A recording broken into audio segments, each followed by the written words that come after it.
Computerized Start is brought to you by my awesome patrons on Patreon, and by your tips and memberships on Ko-fi. These and other channel supporters make my live streams possible. You too can become a channel supporter with tiers starting at just $1. And as always, thank you for all your support, including sharing, chatting, liking, and subscribing.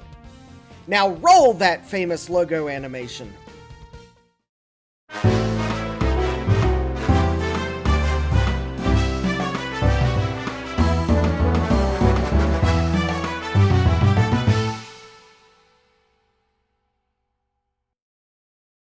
Are you keeping up with the Commodore? 'Cause the Commodore is keeping up with you. In a world of fun and fantasy, and ever-changing views, and computer terminology, Commodore is news. Are you keeping up with the Commodore? 'Cause the Commodore is keeping up with you. Are you keeping up with the Commodore? 'Cause the Commodore is keeping up with you. Good evening and welcome back to Computerized Start Live. I am your host, Justin D. Morgan, and I am keeping up with the Commodore, hopefully. But before we get to the Commodore, though, I have, of course, channel announcements and project update, and then we do have a little bit of Wheel of Regret. So let's go ahead and see who's in the chat first. We have Jack68K. Hi, Jack. We have Francois. Francois has to wake up early to go see the nephew, plus he's exhausted. All right, well, Francois, glad you stopped in to leave a comment. Hope you have a good trip tomorrow. And we have Dave's Vintage Apple Tech. Hi, Dave. We have Thomas Armstrong. Thomas Armstrong says, no eep from a VIC-20. Yeah, I don't know that the VIC-20 does much of anything sound-wise unless you play a game. We have I-8386SX. Hi, Jesse. Yes, I'm on time again. Probably because I know I will be filling 3 hours very easily. Hopefully. Yes. Jack says hi to me. Yes, hi, Jack. Again. Alright, and we've got the chat jumping, which doesn't help me make sure I say hi to everyone. We have Point 5. Hi, Point 5. Oh, we have Jack saying those clothes people are wearing in the video. Yeah. We have Gutbomb. Hi, Gutbomb. Hopefully I'll get your package soon. And, alright. Let's see here. I think that's everyone that's in the chat. If I missed you, then feel free to say something again, because sometimes the chat is mean and doesn't show me everything, and I don't intentionally miss things. I did at least remember to turn on live chat mode. Let's see here. Don't forget to smash that like button and subscribe. If you subscribe, then you can participate in the chat, because it is in subscribers only mode to keep the bots away. Not that that totally stops them, but it sure seemingly helps. And let's see here. Let's go to project update. I might have misspoke last time when I said I was going to remove this from my workbench, but, well, it is kind of still on the workbench because I thought I would show a little something. Don't worry, I have not added any more bodge wires, but you might notice... Hey, Andy East Coast, welcome! You might notice I have an add-in card in the ISA slot. And what is that add-on card? Well, maybe the teal feet are kind of sticky. There we go. And I got a blue SCSI connected to it. Yes, that is an Adaptec AVA 10. No, not an AVA. It's an AVA 1515 SCSI card with a blue SCSI V2, and the Blue SCSI project has some pre-made images, one of which is DOS and Windows. So, the reason why this is on my bench is because I guess yesterday morning, it was bugging me that I didn't try some add-on cards to see if maybe I could get it to boot using them. So here's one I picked up at the System Source Swap Meet from the free pile. Just a standard floppy and hard drive card. I also did, as a side note, did notice something I didn't notice last time. Note, the floppy controller on this card is marked Proto, and yet I believe this is a production card. I'm sure Western Digital really loved them doing that. Anyways, this didn't let it boot. I got a different error. It's still, the floppy drive did seek, but I got a different error from it when trying to boot from a floppy disk, so that's no good. I kind of think these jumpers aren't quite disabling that floppy controller and the hard drive controller. I tried another add-on card. It didn't work. But anyways, why do I have the SCSI card in here? Well,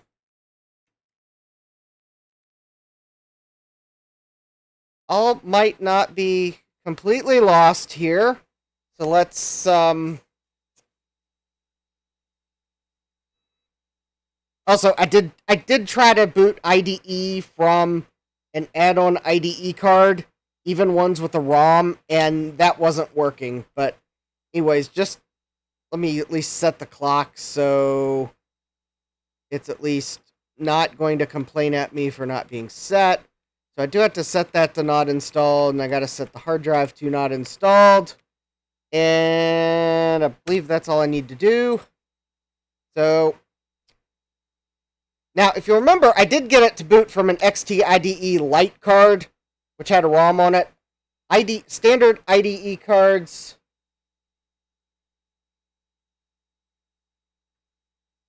Well, now that's weird.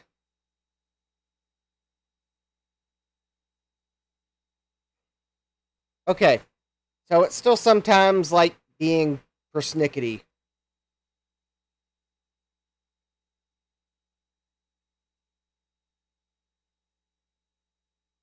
Okay, oh,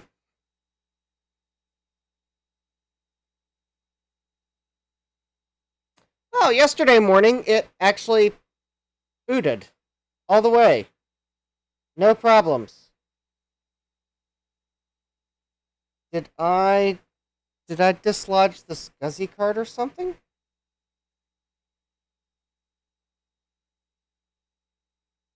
Maybe it likes to try to boot twice. I don't know. Okay, let me power it off and make sure that I didn't, like, pump the SCSI card loose.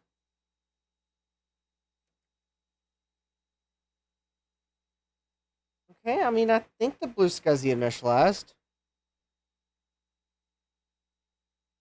Okay, hopefully I power cycled it quick enough.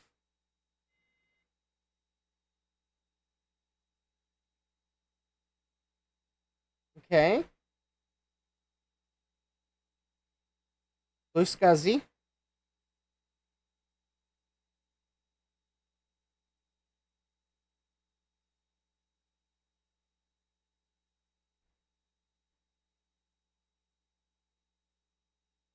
Starting Miss-DOS. Okay. Error in config line 2. Error in config line 3. Missing batter.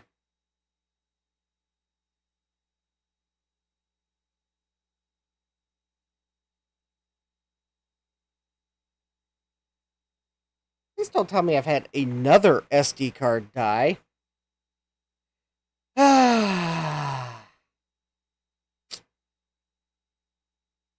Add or missing command interpreter. Okay, well, it would seem as if, by chance, my SCSI image has, or my hard drive image is corrupted. Alright, well, hold please while I plug the SD card in. And let me double check the log.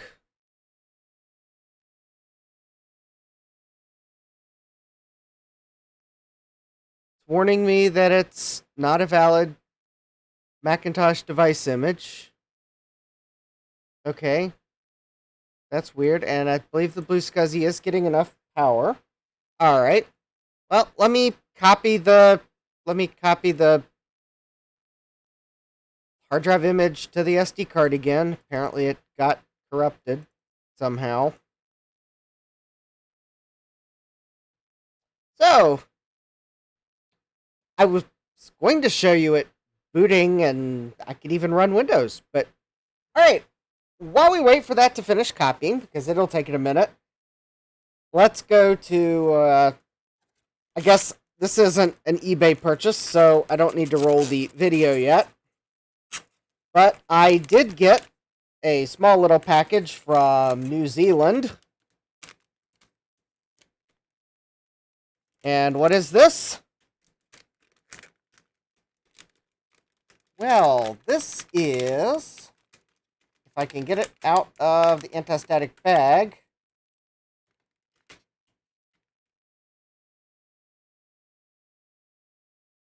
So this is a board for my Commodore Plus 4. So there we have a 6502 processor, and it has the extra logic chips needed to replace the built-in I/O of the, I guess, the processor that's in the Plus 4. And I got this from Monotech PCs. I actually ordered it from their website, not their eBay store, so this isn't an eBay regret. I also, because the processor needed to be soldered to the board, I just went ahead and ordered it assembled, because theoretically that means it was tested. But anyways, yeah, there we go. It's a cute little adapter board for the Plus 4 that will fix the problem that the Plus 4 CPU is dead. Anyways, there we go. Now, unfortunately, I don't have a power adapter for the Plus 4. Otherwise, I would just go install this and take a look at it. But anyways, I mean, if we still have time, maybe I will at least install it in the Plus 4, make sure it fits. But I don't have a power adapter for it, so... Okay, my file copy finished, so let me go ahead and eject the SD card. And if this still doesn't work after this, then, well, the 386 is going to get bumped off the bench. And that might mean there's... I know there's still problems with the system, but it is quite possible that maybe there's something bigger wrong with the system than just a... Alright, well, it lost its settings, so... Alright, I'll set the years up a couple. Not installed. Not installed. Okay, I think that's good. Function 10. Okay. There we go. Detected our Blue SCSI. And...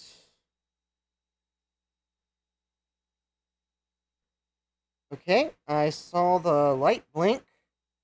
There we go.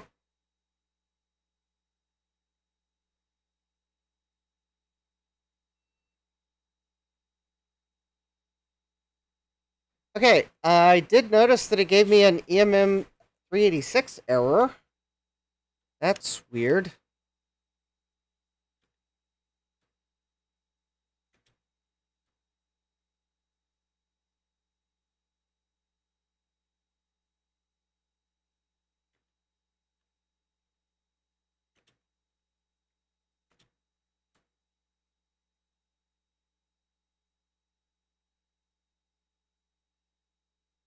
Alright, there's EMM386.exe. Don't know why it gave me an error on boot, but yeah, it's still not happy with config sysline 7. So either there's still something wrong with the system that's making it, like, not reliably boot, Or maybe there's a problem with this image. Maybe I just need to try booting this on a system that I know is working and see if we get a config sys error on line 7. But that's not going to be tonight. It's possible config sys line 7 might have a problem on it. Because look at that. The last time, it just, like, blazed on through this menu and started booting. This time it actually... Sure enough, EMM386.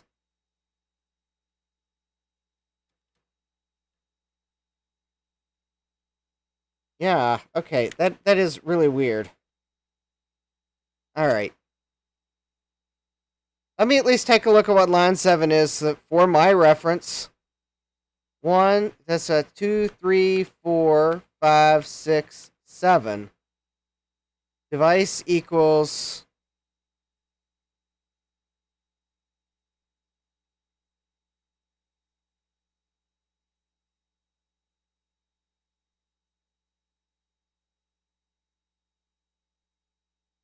I have no idea why it's complaining that that line is invalid. Anyways, I guess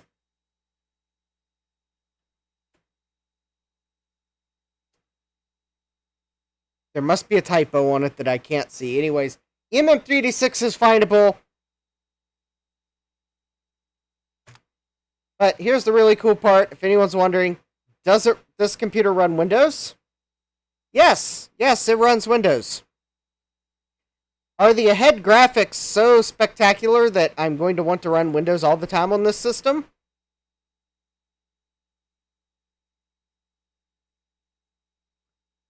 Well, on the capture card, they look better than on my multi-sync monitor, but on the multi-sync monitor, it actually kind of looks a little bit blurry and a little bit washed out. I think the capture card is kind of mitigating that a bit. Anyways, yeah, it runs Windows. Oh, there's no sound drivers installed. It's just a generic image, but yeah, there is a DOS folder. It's right there. And right there's the MM386.exe. Jack says Windows 3.1 gross. Yeah. So why the...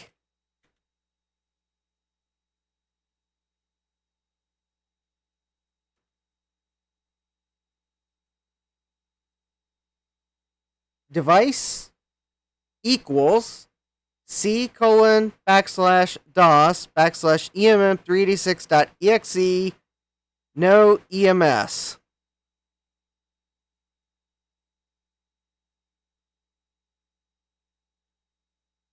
And, I mean, I don't see...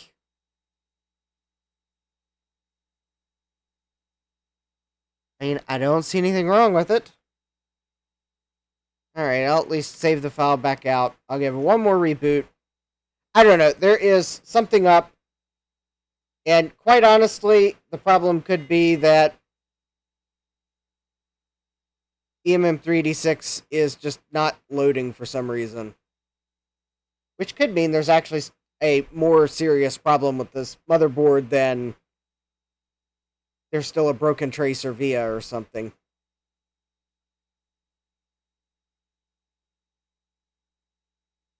Which is why I said I probably need to try the SCSI card in a computer that's working. There we go. The menu. Yeah, there's... something's up with... Yeah, I should probably run a MIM test at some point, but to do that, I gotta get the floppy drive working. Somehow, because MIM test needs to run from a floppy drive.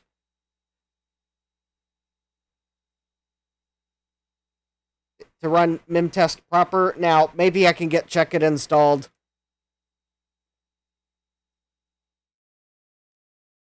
But anyways, that's just basically what I wanted to show you, is that I did manage to get it to boot from a SCSI card. And why is that important? Well, I actually I actually had thought of putting a SCSI card in here anyways, so that I could emulate a CD drive and not have to use like an external SCSI CD-ROM or an external parallel port CD-ROM, which I don't have a parallel port CD-ROM anyways.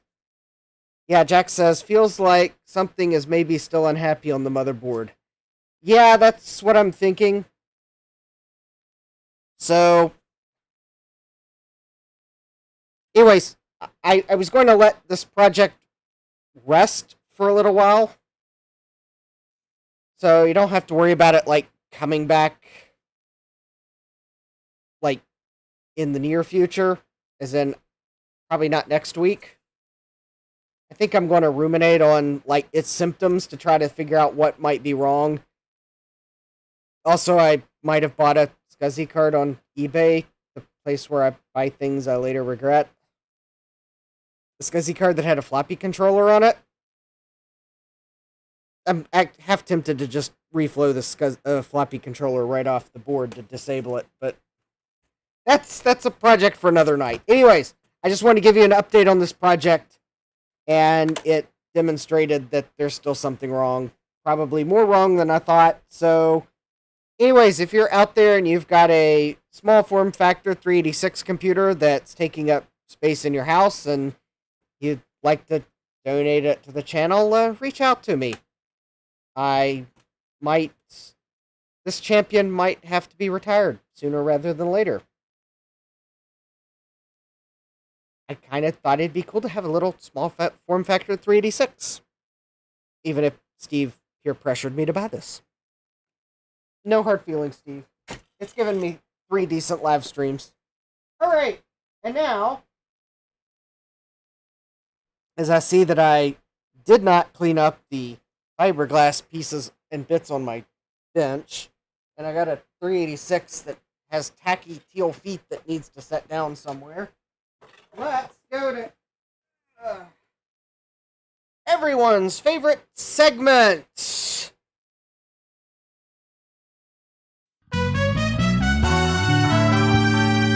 Ladies and gentlemen, it's time for our favorite segment, Wheel of Regrets. Here's your host, Justin D. Morgan. Hey, who comes up with these titles anyway? We have probably the smallest parcel I have received that came from an eBay seller in recent history. And what might this be, you might wonder? Well, Frank S. says Wheel of Regrets. Well, hopefully this isn't a regret or a regret, although I did open it because I was afraid it was a regret, as small as it was. Got Bum says, I'm guessing it's a slice of pizza. No. It actually has to do with tonight's live stream, so it's actually quite appropriate it arrived today. But anyways, I wasn't going to buy this, and then I noticed the seller had one left. This is actually key stems and springs for a Commodore 128 keyboard. And it looks like, despite the fact that I thought this was too small to contain a set of 10, the stems are smaller than I thought they were. Jack says DVD. I thought you all would appreciate that I actually did buy these so that I had parts for my Commodore 128 keyboard. Alright, now, let me go get the Commodore 128. And before you all wonder, does Justin even know where his screwdriver is? Yes, I do. Yes, indeed, I do. Alright. Also, I don't have a silicon mat that's, like, clean enough to use. So that's going to be a slight problem, right?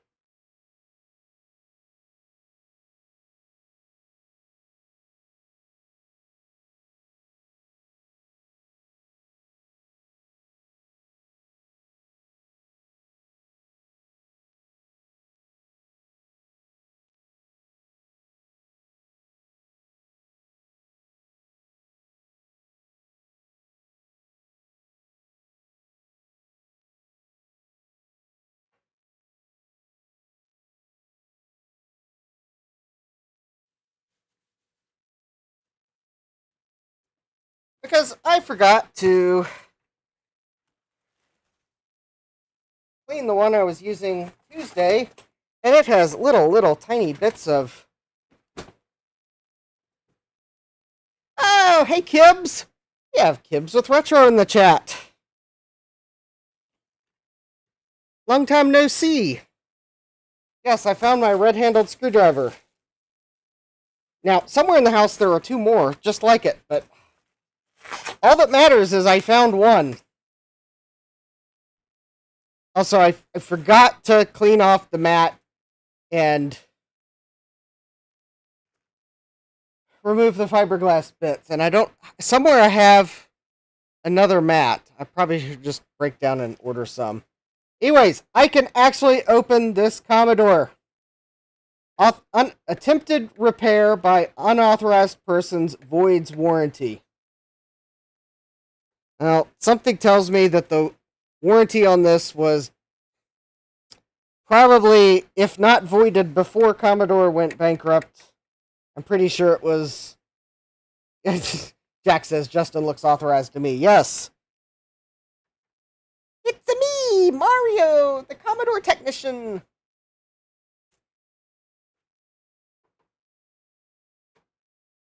Yeah, but... Yeah, maybe Mario is actually trying to find Princess Peach in the game. Not because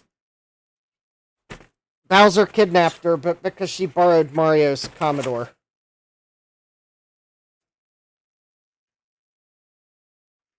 Now, why she took it to Bowser's castle, I couldn't tell you, but I can only retcon so much.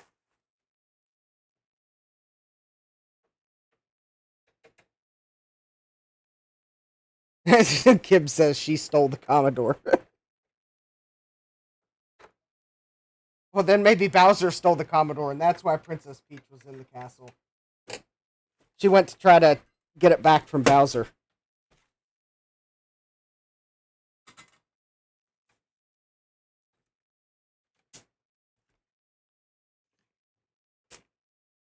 And, of course, oh, there we go. I slung one of the screws off the Commodore, and I thought it was for sure going to roll onto the floor somewhere where I'd never find it. But, good news. It landed on my pants, and I was able to get it before it rolled off onto the floor. Alright, let me set these somewhere where I'm less likely to just simply knock them off the table. And now, the moment I've been waiting for weeks.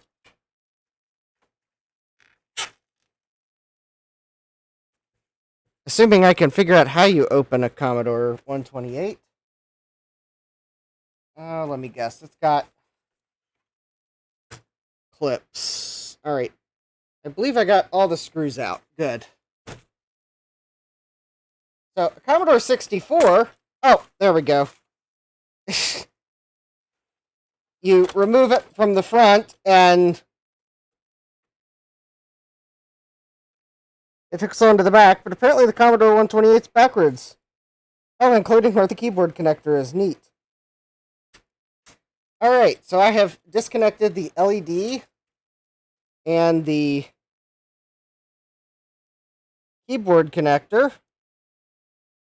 And I see that Commodore wasn't content with one locking key, so it looks like there's 3 locking keys you have to contend with on this keyboard.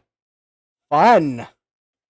Alright, I am not totally sure the keyboard is the source of all the problems on this computer, so I'm not going to start disassembling the keyboard right away. Alright, I definitely see that this computer has had some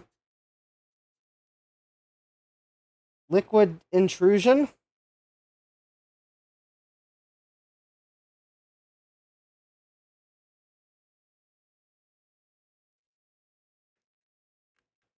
Hopefully.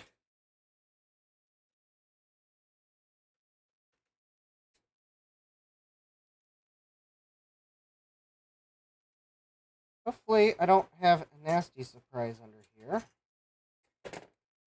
Because the seller at the swap meet thought described things fairly decently, but there was no mention on the tape that there was water damage in here.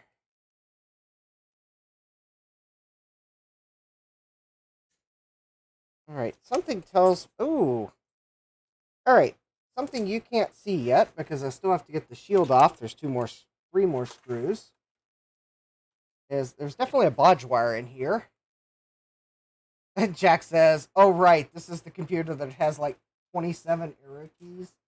Yeah, something like that, give or take a few. Yeah, it's got like the 4 separate arrow keys, and then it's got the standard cursor keys like a Commodore 64. And I presume that depending on what mode you're in, probably dictates... Oh, and then there's like an up arrow key in the keyboard. Yeah, this thing's got like multiple arrow keys. Kib says we need more arrow keys. Yeah. Lovely! We have thermal paste. I have to say it's not like the... Well, that could be a problem.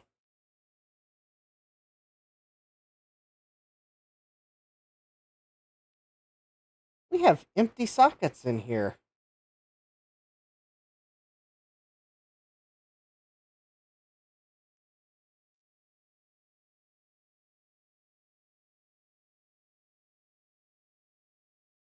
I was not expecting empty sockets.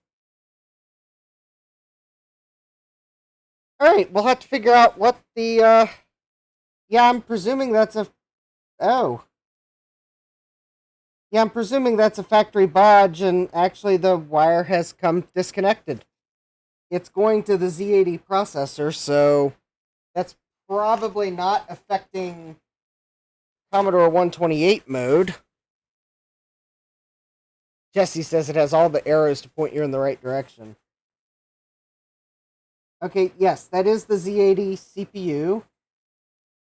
That is the 8722.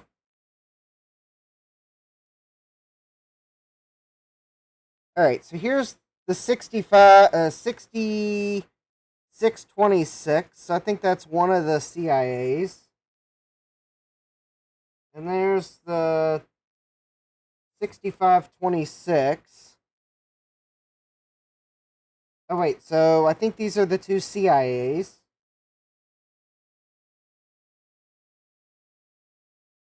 And then the Z80 processor. The 8722. The 8721.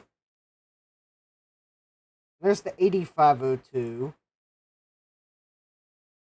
Yeah, the Commodore 128 had a Z80 processor. You could actually run CPM on it.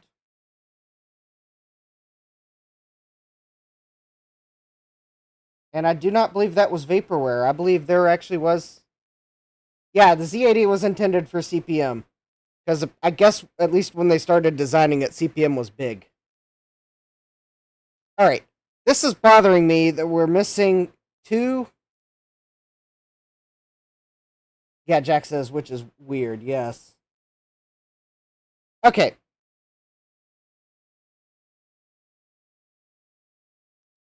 So... we have 2 empty sockets.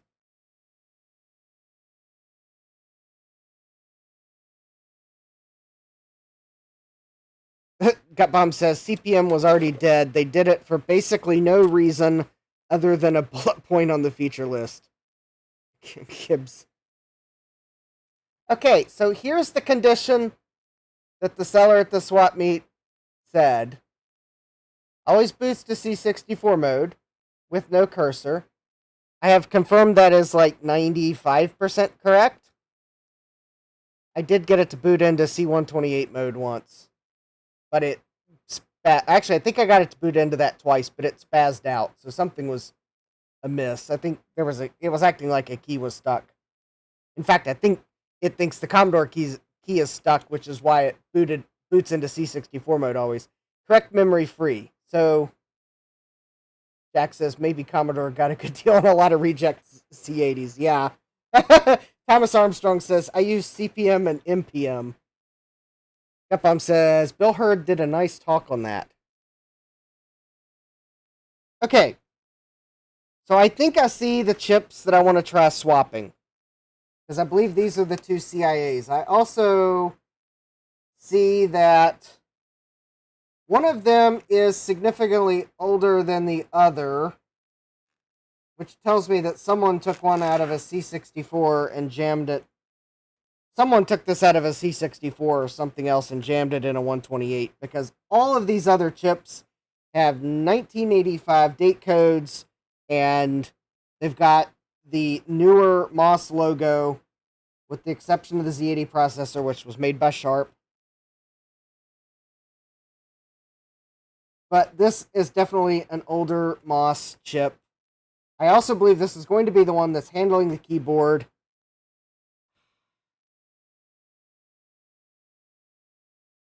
But there seems to be 2 ROMs missing.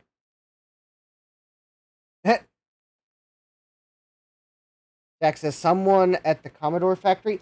I mean, it could have shipped that way. Commodore was famous for using every last chip. And I would say, I guess, if someone did find a 6526 hanging out in the factory somewhere, I could definitely see Jack Trammell or his successor, depending on when Jack Trammell left, saying, use them.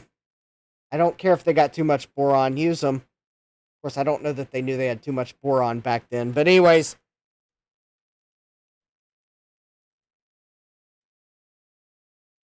let's figure out what these 2 missing chips are. Because... oh, wait a minute.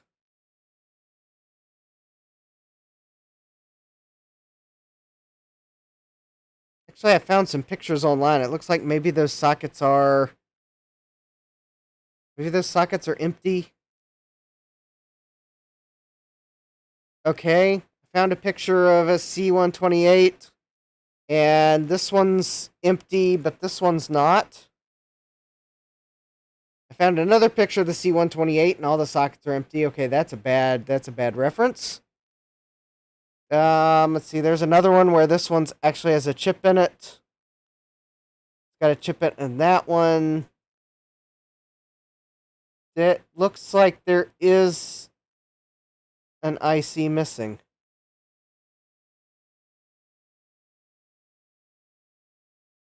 Yes, it definitely looks like an IC is missing. That could be a swap meet regret. I mean, at least I did talk him down slightly from $60, but I mean, when you got a testing note like that, you don't say that it's missing a chip. I mean, I was expecting that it's not missing a chip. Now, unfortunately, I don't know what that's supposed to be. And whatever that's supposed to be, could that be affecting it working right? Okay, the one on my... Kib says... the one on my left is an internal ROM cartridge slot.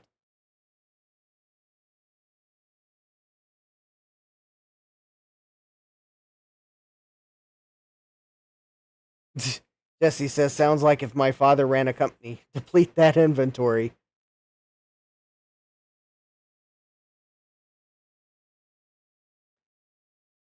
Yeah, there are probably some people that if they noticed the older chips had a higher failure rate in terms of customer returns and repairs, that maybe they would say, maybe we shouldn't use those old chips. But then, of course, there's also the thought of, we are selling too many to waste them. We'll make up for it. We'll just take them back if that's the problem, because we got to make our numbers for production, so ship them. I'm trying to figure out what that other chip is supposed to be. Gib says, yes, you can have 2 cartridges in a C128. Yeah, there's a missing ROM chip. So I think this one's missing, and apparently this one's supposed to be empty. Unless you install the... I'm trying to find a... Alright, let me just pull up the schematic on Zimmer's. Let's see, this is the...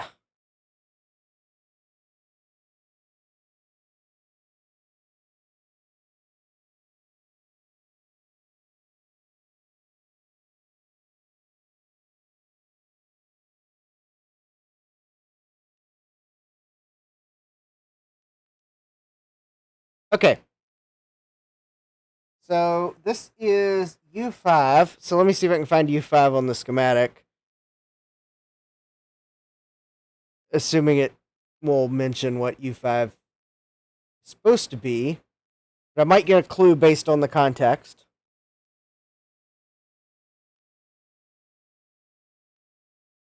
Because if I can figure out what it's supposed to be, then...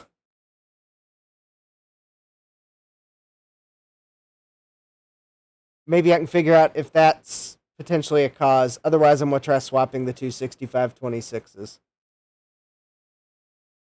Alright, U5.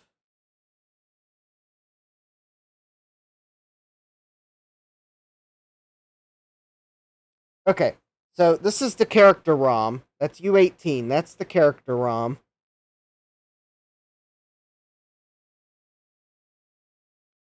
That is clearly marked on the schematic.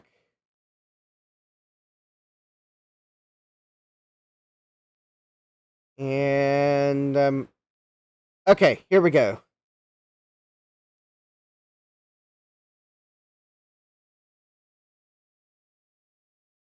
So, alright, so U32 is marked on the schematic as ROM 1 or ROM 1/4.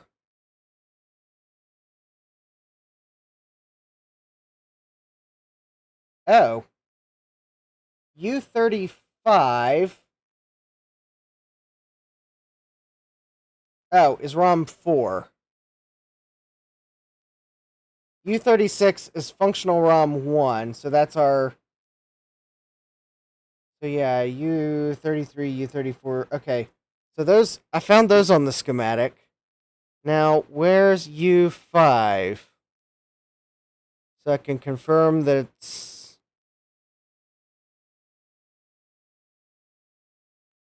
okay, that's just plain weird. I mean, okay, so...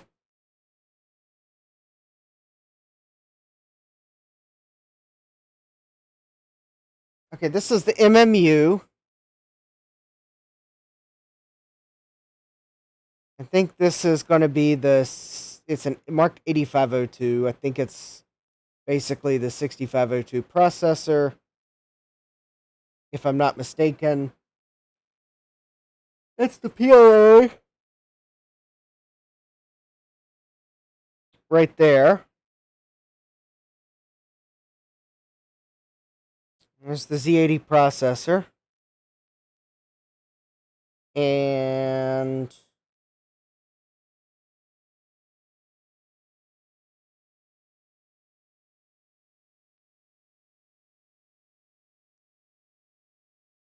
oh.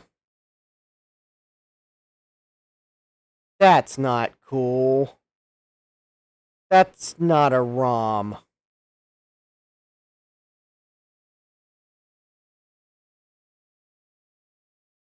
Yeah. I was not looking at the chat. You all got it. Gibbs is right. That's the SID. This didn't include the SID. Hi, Retro Techie. Welcome. So, I was not expecting this to be missing a SID. I would have really liked that to have been mentioned on the testing notes. Yeah, I kind of feel like I might have overpaid a little bit now, not having a SID.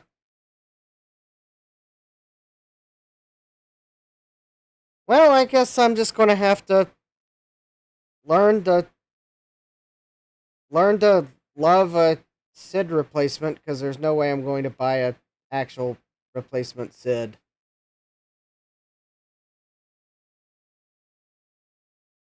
Capcom says I have a SID kickboard I'm not using. Well, I'll probably take you up on it, especially if you can use joysticks with it. Capcom says I have no idea what it needs.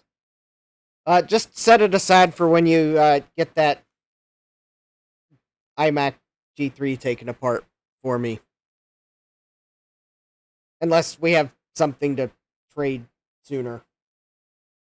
I'll figure out what the SID kick needs. Okay, so SID missing is not going to cause the problems I'm seeing. These 4 ROMs are present.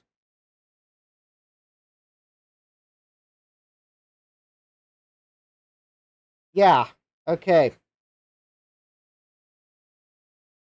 Let's, I guess, let's make sure it's still doing what we think it's doing. Especially with the keyboard unplugged. So let me come over here and get the power adapter, which is slightly disassembled, but it'll be fine. I took the cover off to see what cap kit it needed, because someone mentioned, it could be potted. No, the power adapter I bought at the swap meet is not potted. It is definitely totally possible to recap. I don't know if it needs recapped, but, well, I probably will recap it at this point, because it's going to be a pain in the rear to get it back together. Okay, so we got power. I've got video. I can... Oh, that's nice. The Commodore 128 has the video port clearly labeled for convenience. Accuracy. Something. Someone was thinking.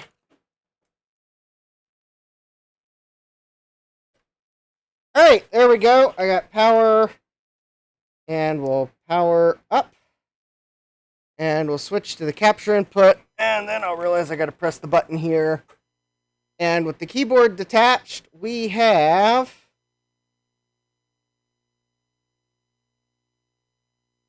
It went straight to Commodore 64 Basic.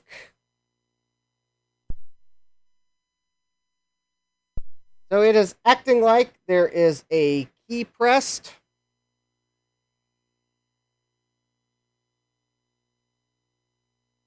The C64 in disguise.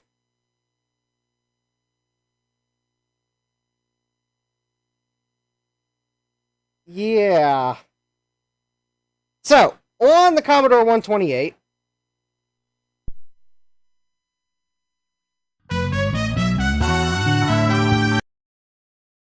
I did not mean to replay that animation. I forgot to click the thing that would stop it. So,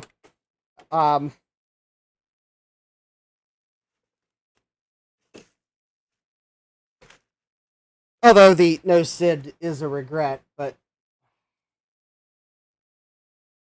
yeah, if you're going to steal a SID from something, then sell it at a swap meet. Like, put it on your description of things about the system. Don't just, like,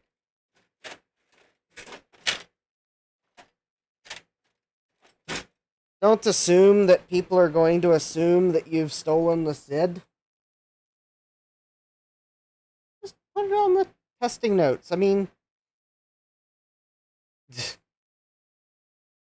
Yeah, Jack says, no SID is a sad trombone kind of regret. Yeah. Jack says, oh yeah, it's acting like the Commodore key is stuck. Because one of the ways you can go to C64 mode is if you power it up with the Commodore key depressed. That is one way to get to Commodore 64 mode. The other is you type Go 64 at Commodore 128 Basic.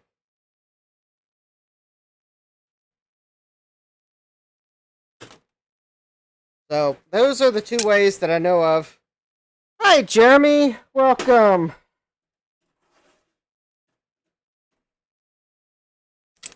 As you can tell, Jeremy, I got the C-128 open. And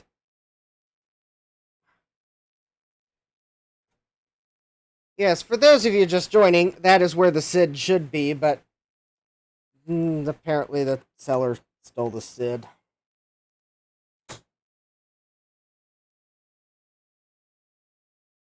Ew. Okay.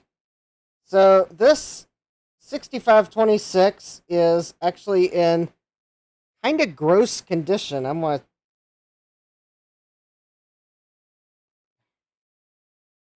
No, I'm pretty sure Commodore did not put this in like this.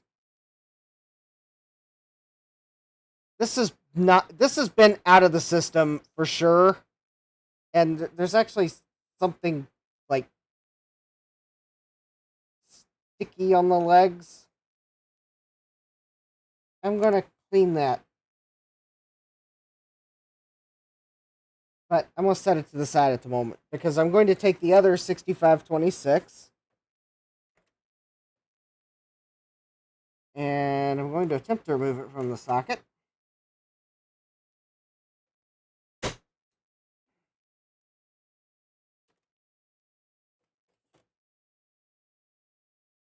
Jeremy says, just for fun, I installed Linux on my newest to me PC, and that's what I'm watching this on. Awesome.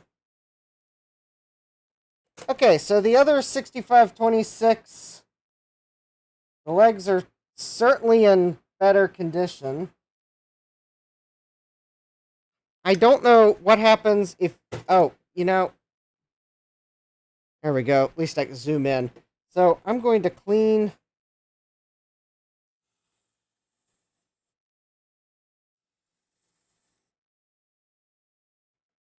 And I have rotated the chip because the notches are in different directions between the two chips.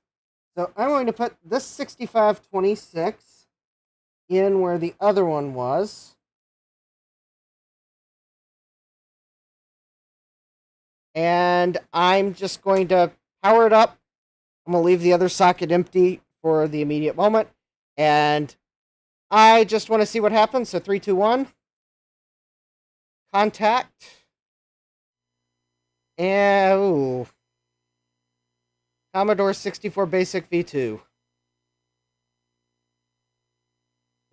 Okay. Well, that's not quite what I expected. Okay, so what happens if I remove both of these and power the system up?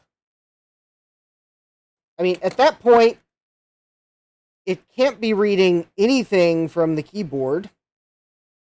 So, alright. If they're neither's in, we are...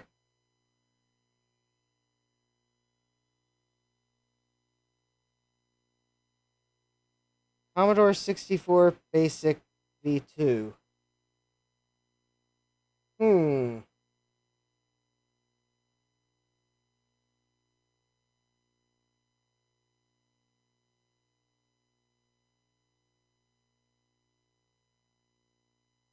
Okay. That's weird.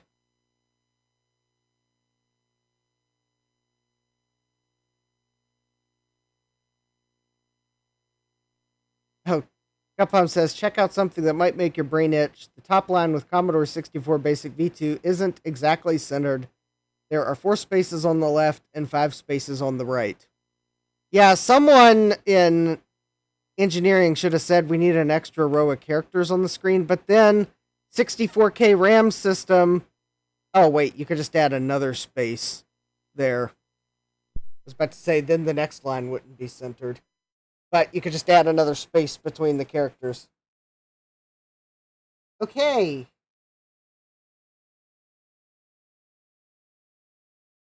What's the chances that this failed bodge wire is the cause of the problem?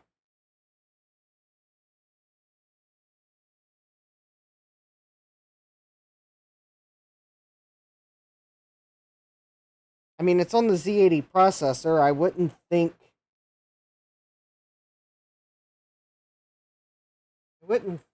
that would be. All right, let me see what that pin of the Z80 processor is. This part is for curiosity, because then I'm going to, like, I'm just going to pull my soldering iron out and retack it.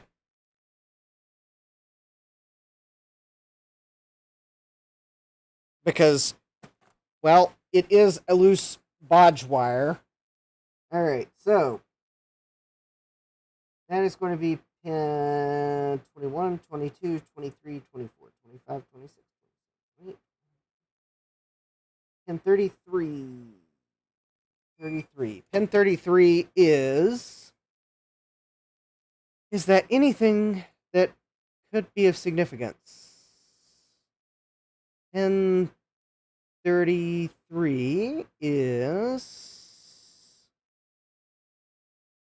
That's an address line. It's address line 3. And I know that's where this bodge wire should go because I see the solder blob on the pin, so... Jeremy, I've got the Commodore keyboard unplugged and it's still going straight into C64 mode, so I'm pretty sure the keyboard is innocent of wrongdoing. I've also pulled the CIAs out, and it's still doing it. So unfortunately, that kind of leads me to believe that the CIAs are innocent, so now I'm going to have to look at what else could cause that to happen. But let me just go ahead and tack this wire here real quick. I don't think I even need to add any new solder, which is preferable, because I don't want to, like...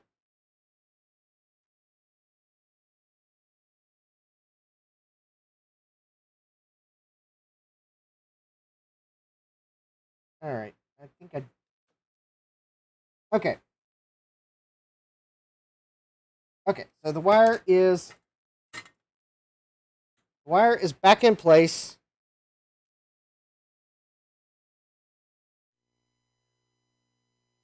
And as I suspected, that probably... Yeah, Jack says, pin 33 definitely sounds important to when the Z80 wants to function, yes. Jack says, what are the other sticky, uppy bodge wires on the lower left of the keyboard? Well, these are 2 resistors, and...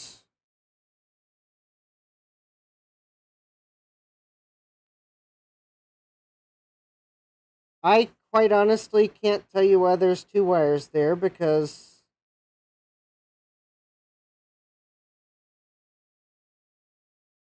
they're in parallel. I have no idea. I have no idea why there's 2 bodge wires there. One I could explain, but I can't explain 2 because these wires are in parallel, it seems like.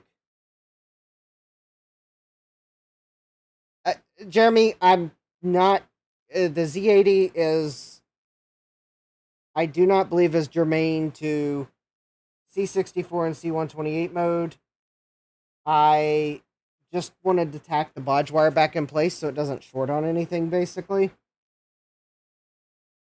I think the Z80 is only active if you boot into CPM, and I'm not booting into CPM. So, in fact, I'm actually tempted to just...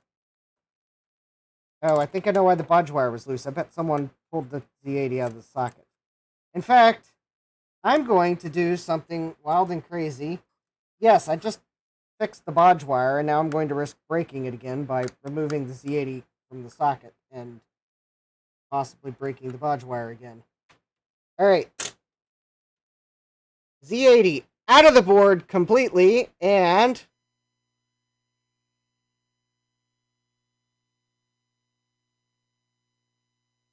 Well, that's interesting. Nothing.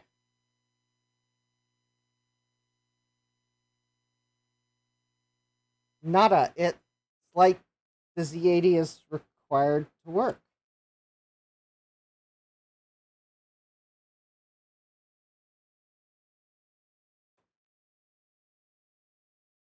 Well, that's interesting. Okay, well, that's a plot twist. I thought this.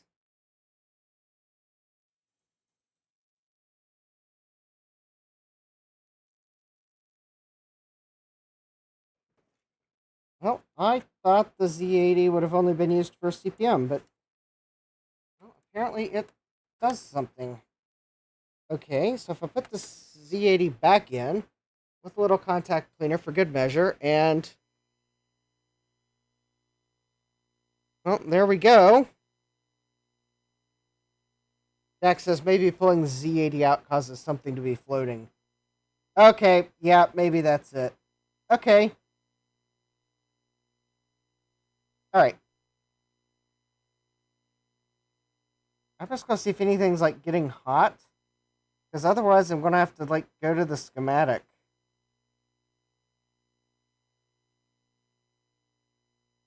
Okay, these are Oki Data RAMs.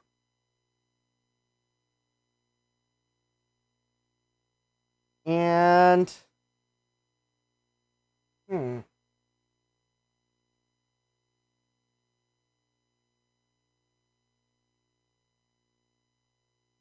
nothing's getting hot.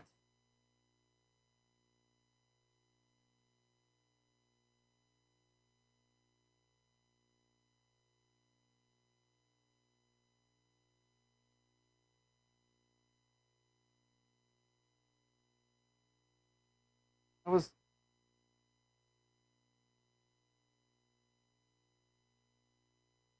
6526s.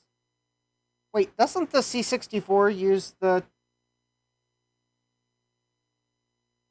Oh, never mind.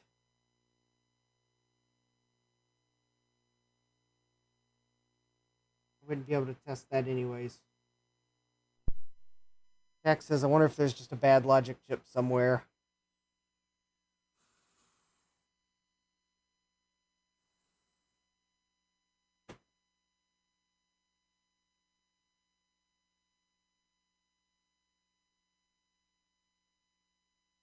Maybe. Maybe so. I'm trying to... I was going to look at the schematic to see if I could see...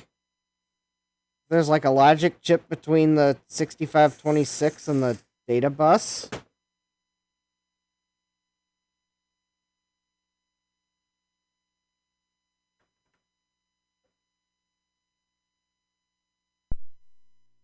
Okay, I put the 6526s back in. And still see 64 mode.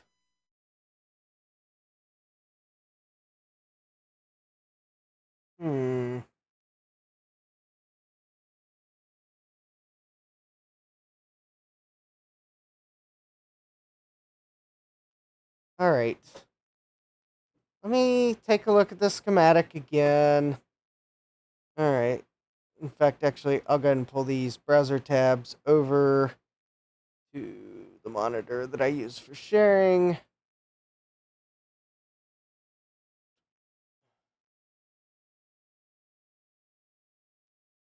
So that I can share the screen and we can all look at the same thing. Let's see here.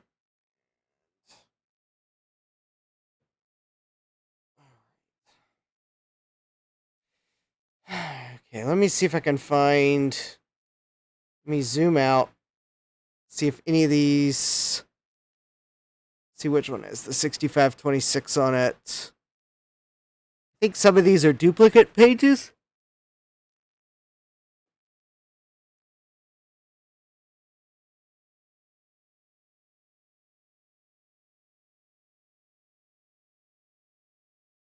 Oh, that's not it.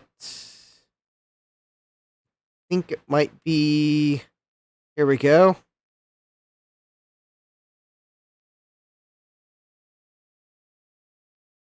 So I think here's the keyboard connector.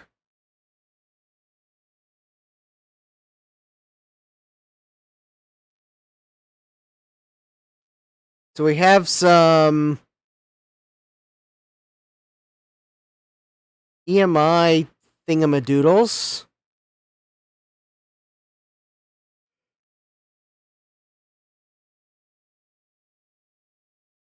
Okay, I do not see... The Commodore key does not appear to be on its on a separate input. But here's the 6526 that's responsible for the keyboard. And it looks like...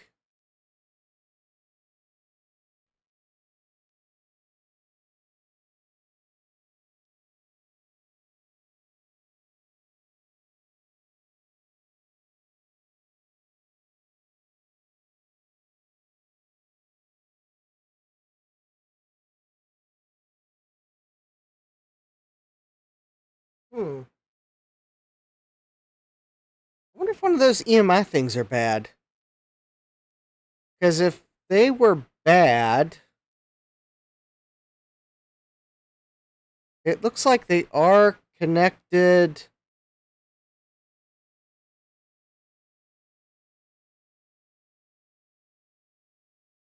to ground.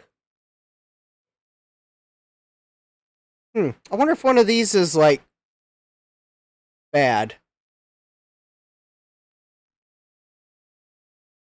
Maybe I should see if I can find the graph of the keyboard matrix and see which column and row the Commodore key is on, and check those. Because I don't see any other logic chips between the keyboard and the CIA. Yeah, okay, so I need to figure out which column and row the Commodore key's on. Jack says, when booted in C64 mode, is it possible to test the state of the Commodore key to make sure it's being read correctly?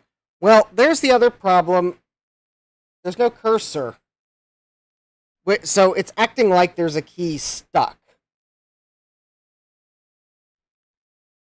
Thomas says, are they an inductor? I can't tell what they are, Thomas. They're marked EMI 100 picofarad. They look like a ceramic cap, but bigger.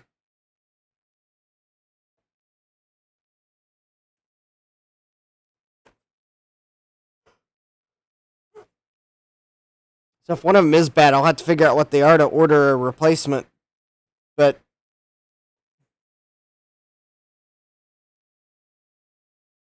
Thomas says they are caps. Well, then why is there a little squiggly line before the cap? I think they're I think they might be an inductor and a cap.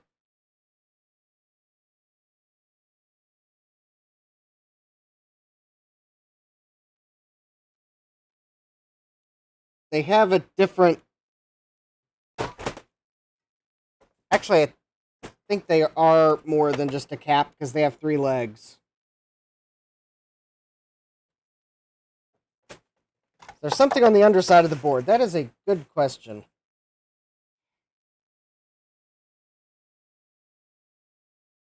Let's pull the board out.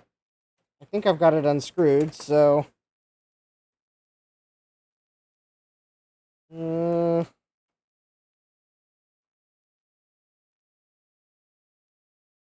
if I can figure out how you get the board out.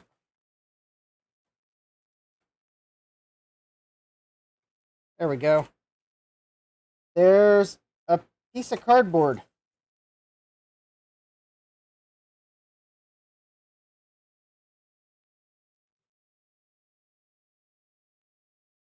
Ooh. We've got a bodge wire. Oh, and we've got rework. Unfortunately, though, I think that's the Z80 socket. So, yeah, that's the Z80 socket. That Z80 socket's been replaced before. Okay, I think the Z80's a red herring. So there's those bead things. They have 3 pins, not 2. And it looks like the middle pin is connected to ground on the top side of the board.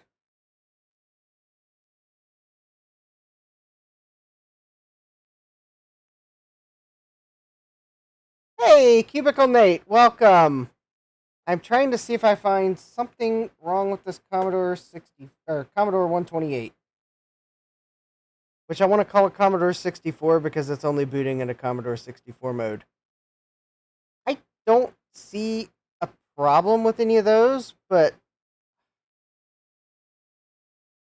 okay, Thomas says those are EMI trap, cap, and traps, a cap and inductor. I'm wondering if one of them's shorted.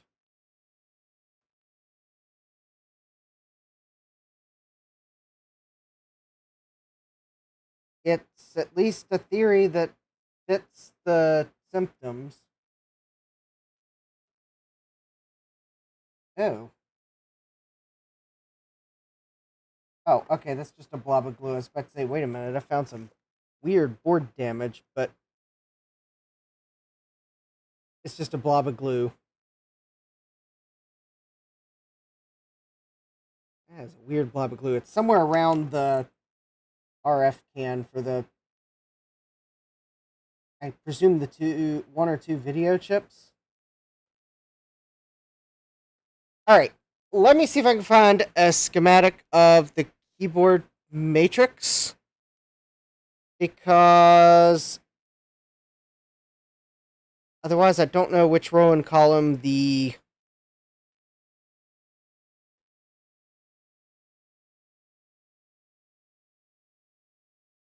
Commodore key's on.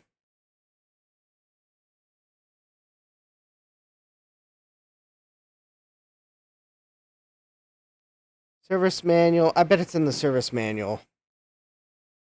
Diagnostic manual, service manual. All right, let's see if the service manual has the keyboard matrix.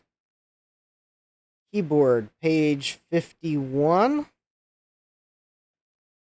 That looks as promising as anything.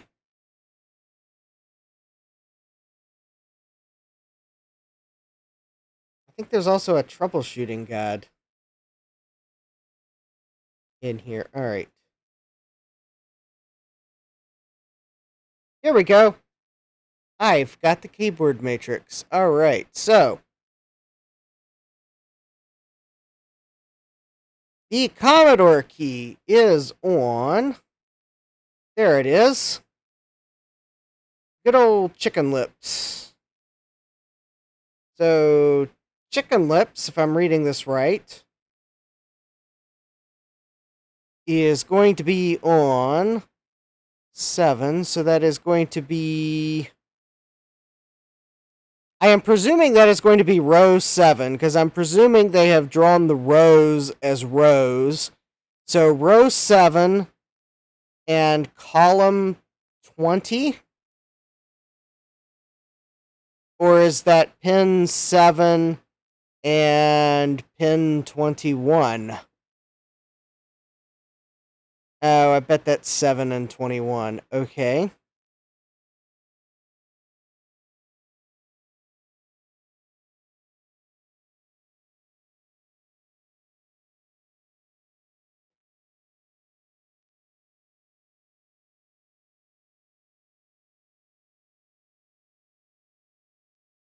These additional keys are strobed by the VIC chip or tied to dedicated 8502 or MMU I/O lines.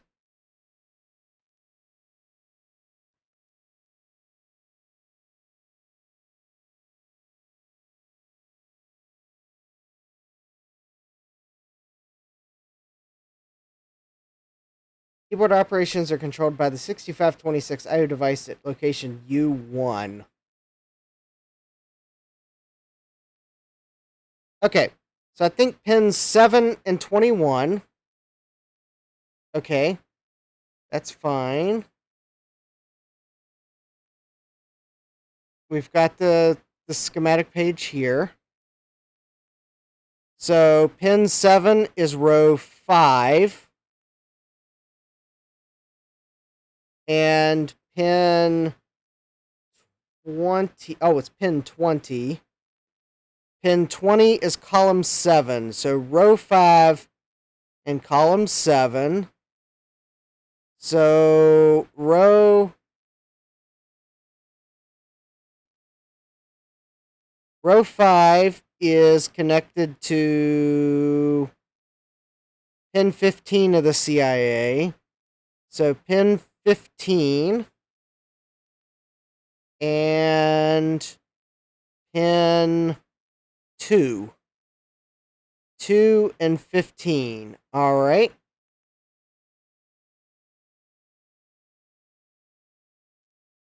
Two and 15. Let's see if there is a short or a low resistance present between those two pins. Shall we?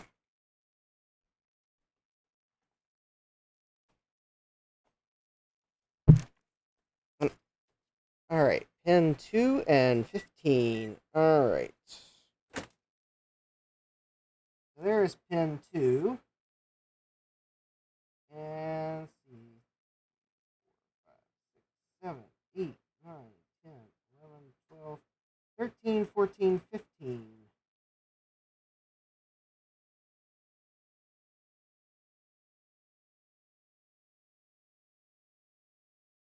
No.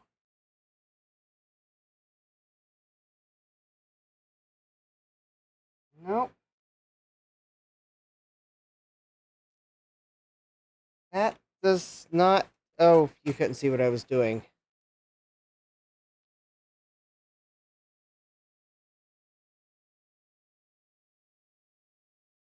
Oh, Thomas found the part number. Excellent. I'll probably look that up. Okay. Well, I'm not seeing a short between those two pins.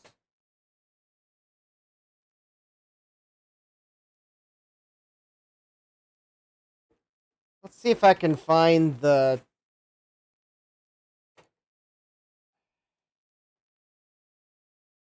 So the 6526 is this chip here. And the notch is...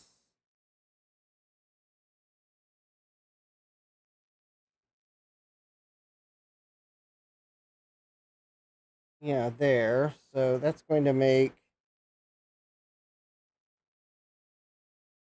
2. Wait a minute.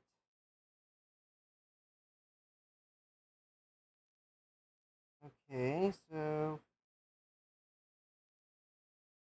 Oh, okay, so that's where it comes out of the board.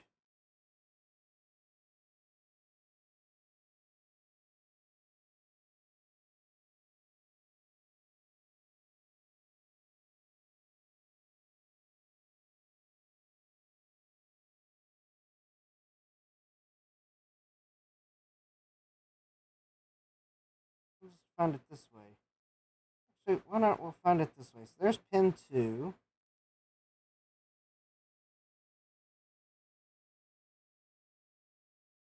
So one of these... There it is. Okay, so is this shorted? Oh, but I think it's... Okay, so that has 0 ohms. Oh, but they all do. Okay. Yeah, alright, so that's not a... Okay, so that's not it. Frank says, don't forget to smash that like button and subscribe. Yeah. Okay, so I don't think that's the problem.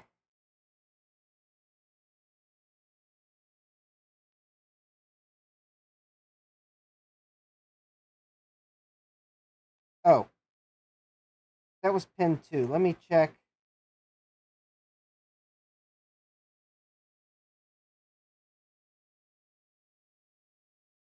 Let me check for the other one.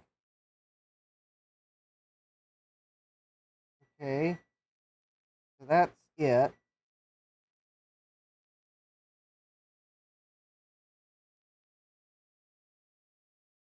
Okay, so that component seems to be behaving like the other ones. So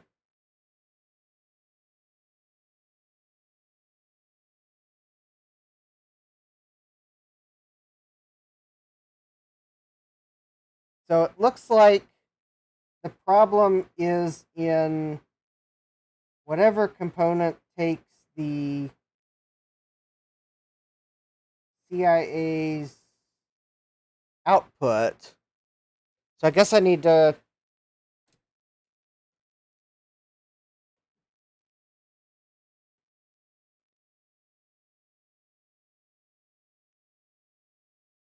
it looks like those just go on the address and data line bus.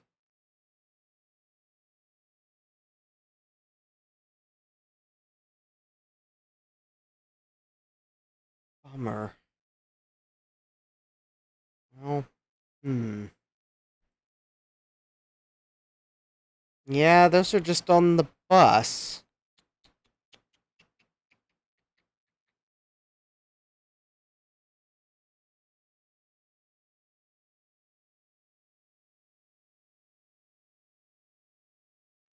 Okay. I'm probably going to have to read up on the way the keyboard works on the 128 because I have a feeling I was almost sure the problem was going to be a CIA. I guess now I'm glad I didn't just order one because that would have been a regret because I wouldn't have been able to use it. I think both of these CIAs are working properly. Hi, Will. We have KMac Vintage here. Now, I could, of course, throw them in another Commodore and test them. But, long story short, I can't just throw them in another Commodore and test them. Huh.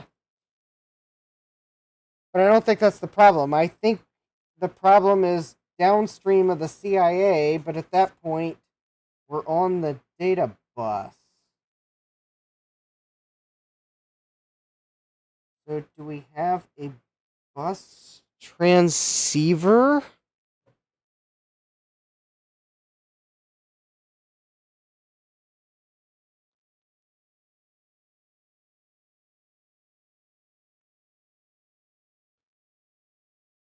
So there is a data out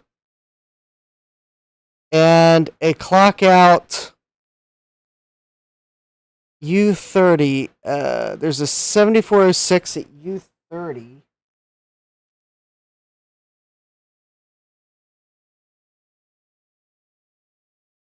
Which, of course, is a soldered component.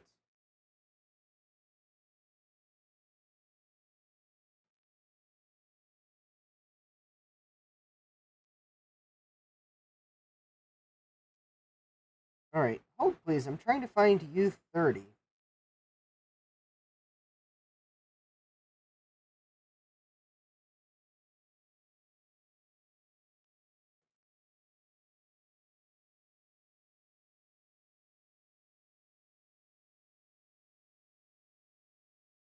Alright. Yes, Jack, I did swap the CIAs, but they are back. So they're back in the same place. I also removed the CIAs and it still did it. Point 5 says, someone on a Commodore forum reporting the same issue says he had a bad 4416 video RAM chip. The test is to remove the VDC chip. Which one's the VDC chip? I'm presuming that's under the can.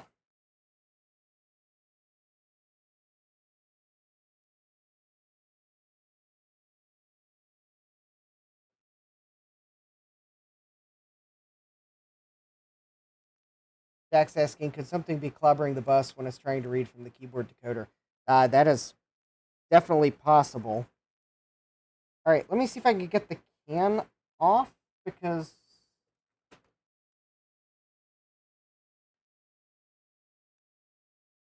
well, that's not going to help remove the can. Jack says, Commodore really liked their TLAs, three-letter acronyms. Yes. Don't worry, Jack. I grammar corrected you in my mind. We all know it's autocorrect, wanting to make us look like fools.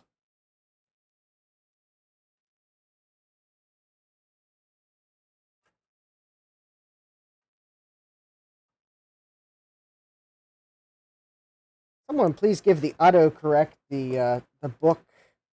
Um, I don't know, any grammar book maybe. Oh, there we go. There we go. We have more three-letter acronyms waiting for us under here, and I just don't know which one's the VDC. VDC. Actually, let me see if by chance maybe the schematic tells me which one's the VDC. So the VIC chip is V21.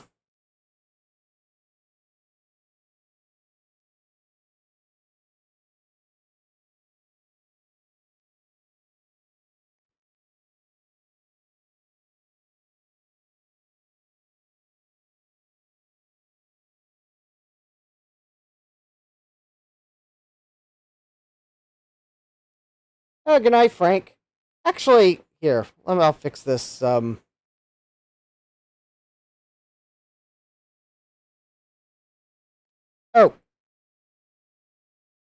me.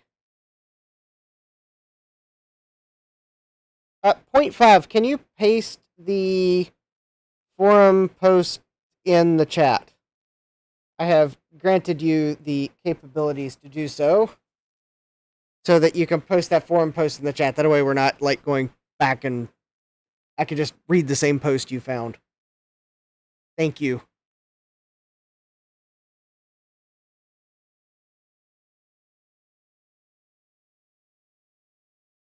That will probably be the easiest way to.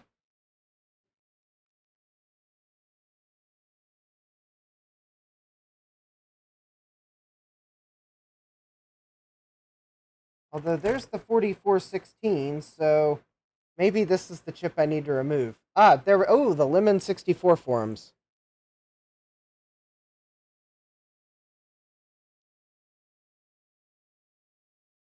I should scroll down a bit. All right. Well, actually, first I'm going to. All right. We will screen share and make this a bit bigger. I have actually been impressed by the Lemon 64 forums. I'm glad they're back up and running. I think they had some issues the other day. All right.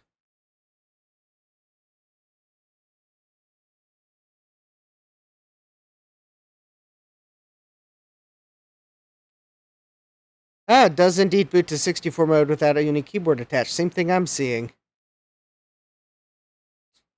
All right. Found this Reddit post, points to faulty VDC RAM.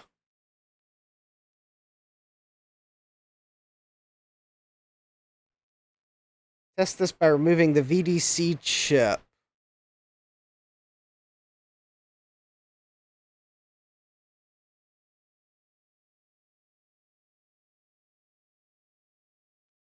All right.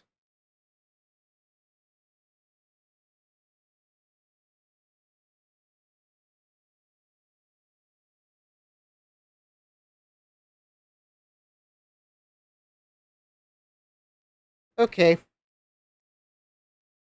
Well, that certainly matches the symptoms I'm seeing. Now, I don't. One thing is, why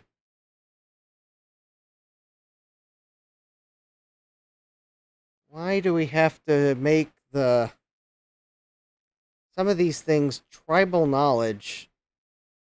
Expecting you to know which one the VDC chip is.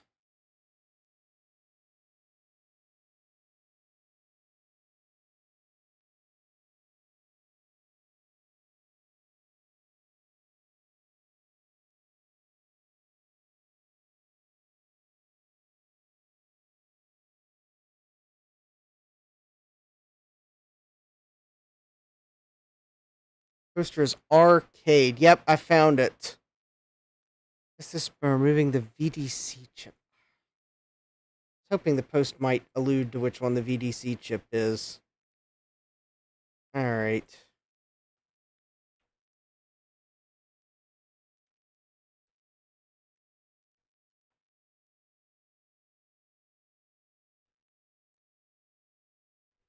8563 video display controller. Alright. That is the 8563. Okay, now. Yep, KMax says 8563 is the VDC. So which one is the 8563? Alright, that is the 8564. Ah, 8563. A ceramic chip. How interesting. Alright, so let's try what the forum post says, and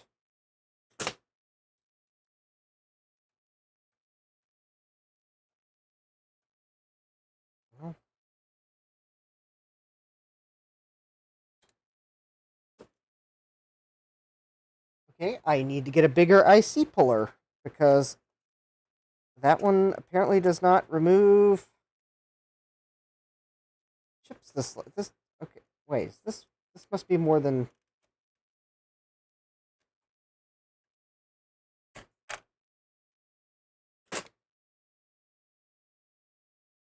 Alright.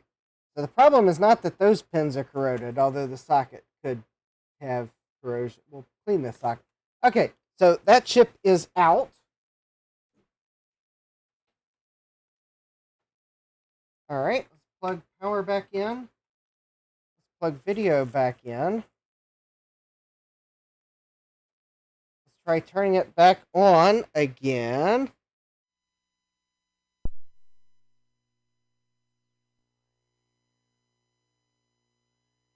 No!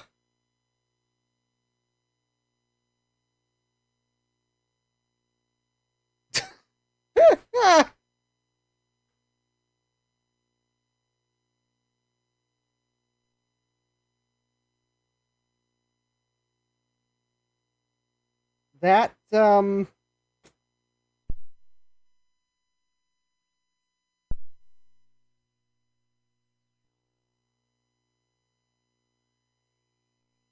no, that's okay, 0.5. Suggestions are always appreciated, and I never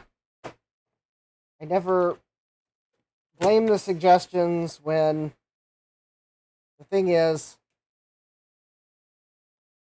their problem that matched this very well could have been that bad RAM, but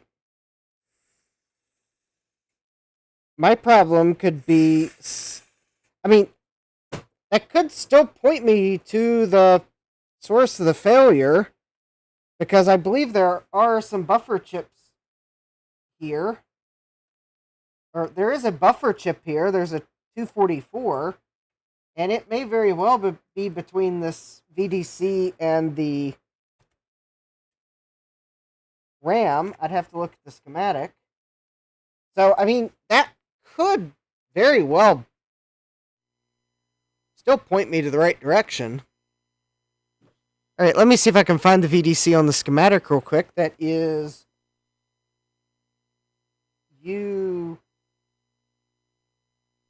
U24 is that buffer, or the buffer chip. So let's see here. U24, because I can't read the chip legend on the VDC. So let me just see if I can find U24.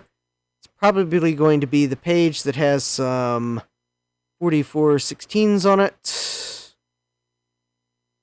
U20. Here's U22. Here's U24. No, that's apparently not between the RAMs and the VDC, but that was a good thought. But let me see. Temperature-wise. Nope, it's not. You know, that's uncharacteristically cool for a video chip. Alright, I guess maybe we can...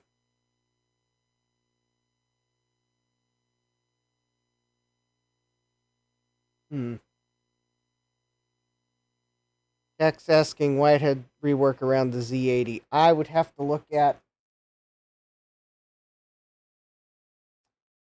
Well, that bodge wire is going to U13.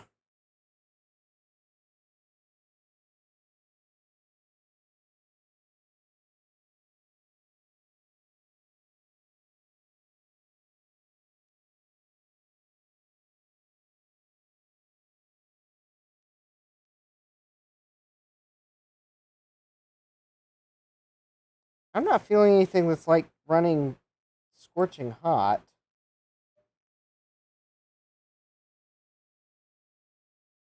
Alright, let me see if I can find the Z80 on the schematic. I have a feeling there's probably just a trace missing on the board. Alright, let me at least put these schematics on my other monitor so I can find things quickly. Alright, see, the Z80 was CIA, so it wasn't on that page. There's the VDC. That's the VIC chip.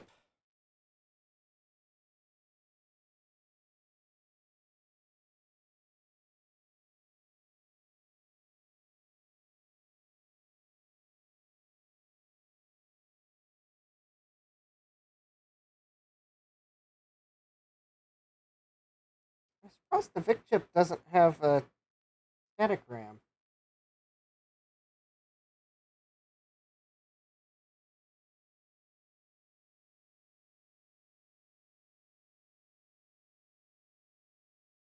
Oh, they must have changed what kind of RAM it uses on the 128.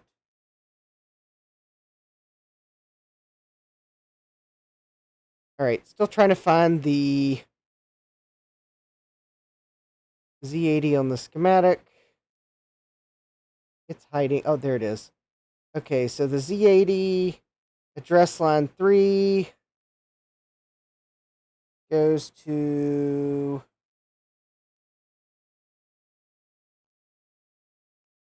U. Does it go to U15? U15 on the schematic.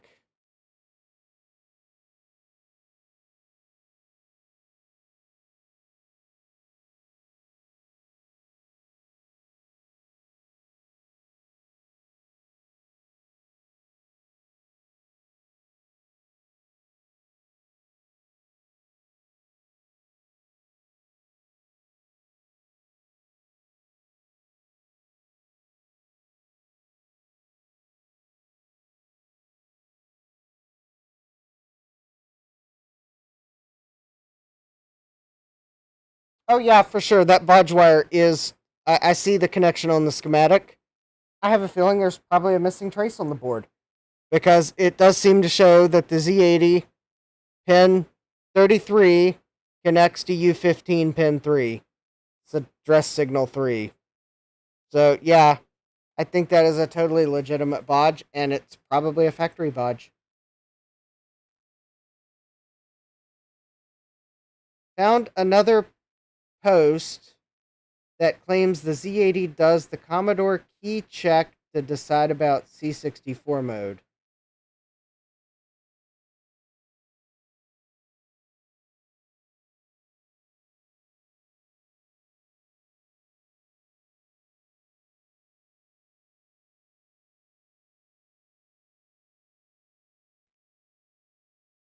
No, it couldn't be.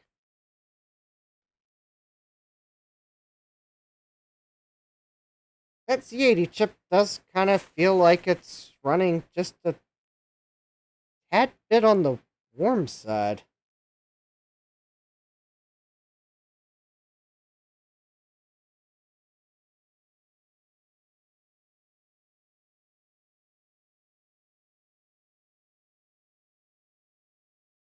You know, the Z80 processor is almost as warm as this chip. Which, considering this is the VIC chip, it's supposed to run warm.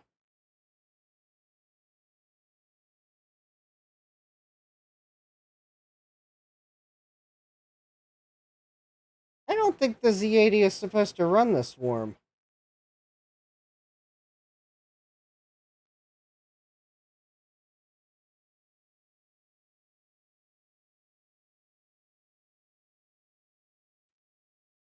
Okay. Hold, please, while I see if I have a Z80 processor. Z80B. B is in barricade.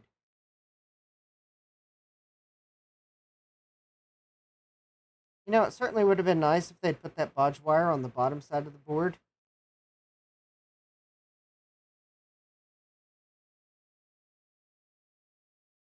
Because then it would have connected socket pin to pin on the bottom side, and I could swap the CPU out more easily. Now I'll have to, like,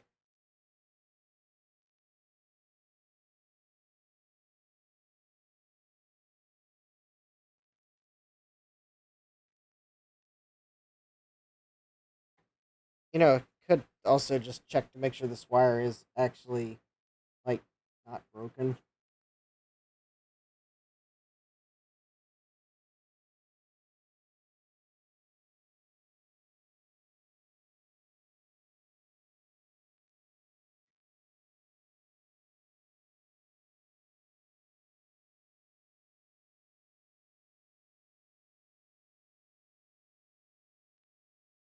Quite honestly, that's an awfully high resistance, but I don't think that's why the processor's running hot, but let me check another. Let me say check.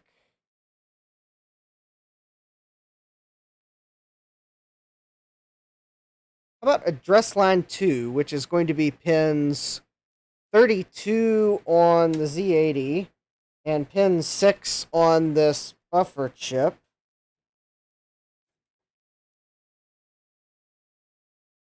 So pin 32 is there, and pin 6 is there, and that's 0.4 ohms.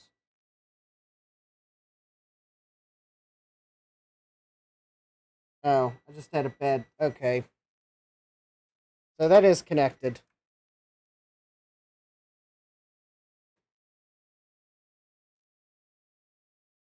It did not start up without the Z80.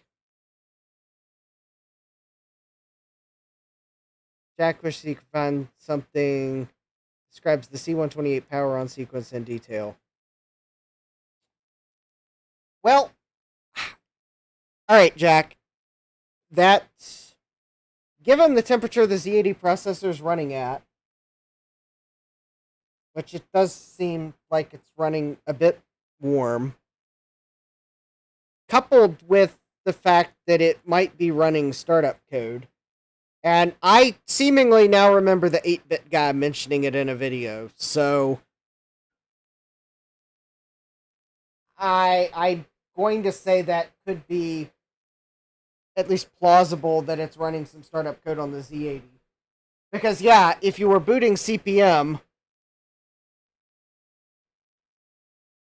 then yes, it would have to run code on the Z80, and probably the easiest way to do that would be for the Z80 to do the initial check. So, yeah, that makes sense. All right, I think I've got a Z80 processor, and if I don't, well, I'll steal one from something.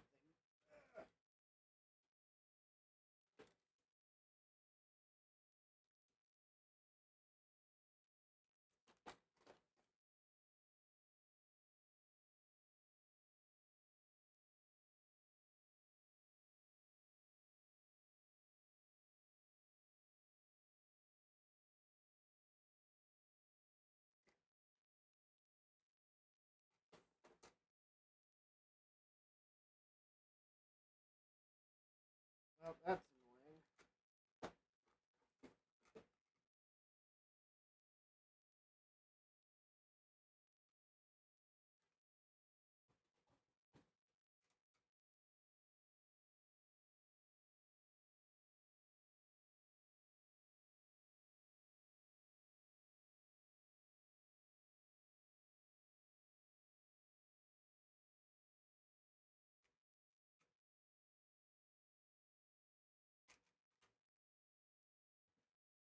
Yes, I actually do have some Z80 CPUs. None of them are marked B, however, so I'm going to have to check the Jamco pages, which are most certainly probably out of stock, but at least hopefully they left the page up so I can at least see what speed grade these claim to be. Because at least Jamco writes their part numbers on the tube. So this is a 35561, which is a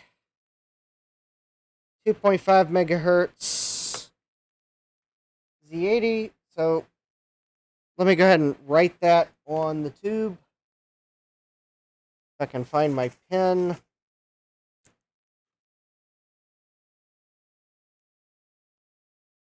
Okay, so I don't think that's the one I'm looking for.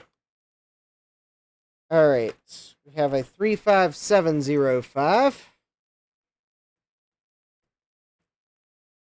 And that is 6 megahertz. So I think actually this is the one I'm looking for.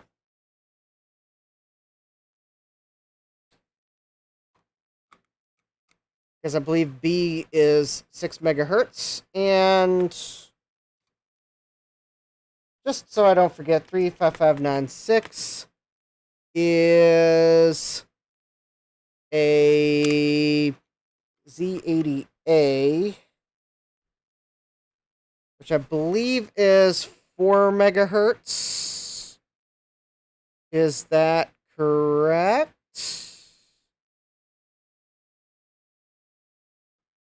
Bueller?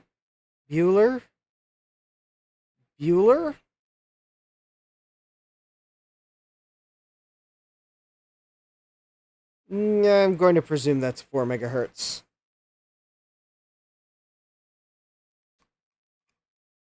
Okay. Also, I bought these like several years ago, I think. Oh, hi Mark, welcome! Yes, I have pulled out some Z80 processors that I bought from Jamco. Let's see, this one I believe was made in 2008. Week 16, this one was made in 91, week 10. I think we'll try the older one first.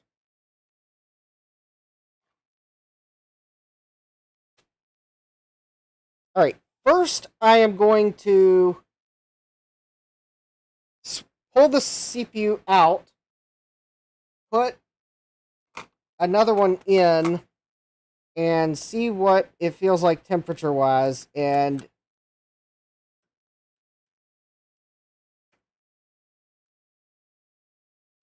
if the CPU doesn't get as hot as this one, then well, actually, I probably am going to have to move this bodge wire over. I'm probably going, well,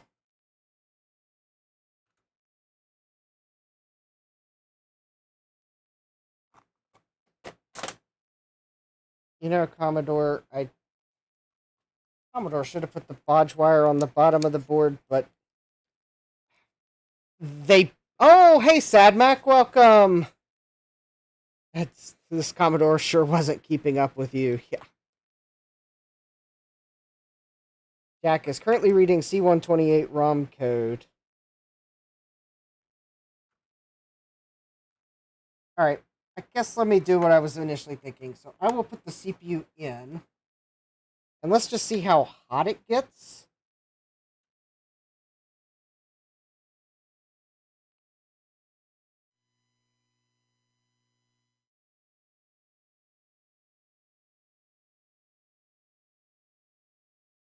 Interestingly enough, with the bodge wire disconnected, but it must have been making like... Yeah, it's not booting at all with the CPU in, but the bodge wire missing.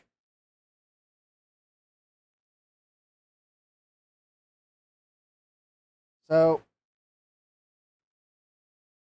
that is on pin 33.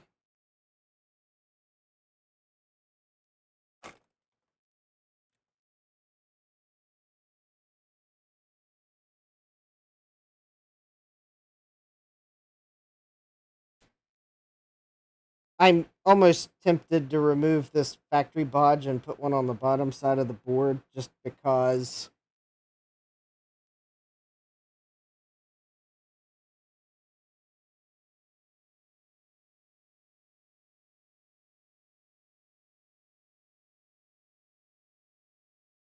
it will make troubleshooting a lot easier if I can swap chips.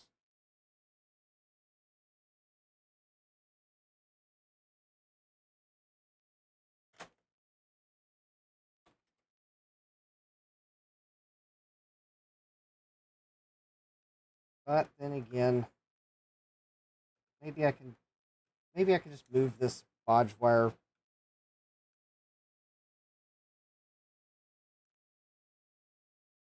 All right, I'll move it.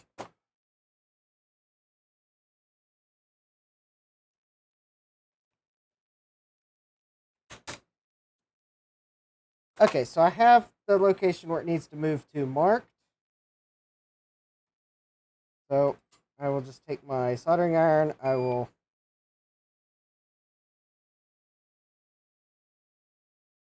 remove the bodge wire.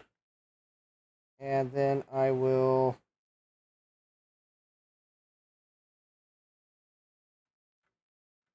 hopefully, very carefully,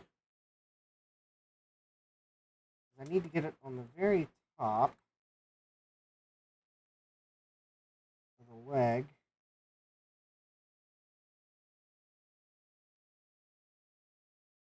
I think I'm going to have to add just a little itty bitty dab of solder.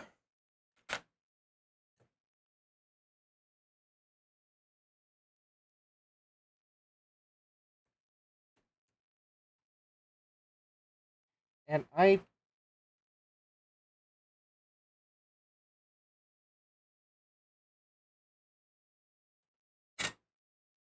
think I'm just going to fix this the way Commodore should have in the first place. Because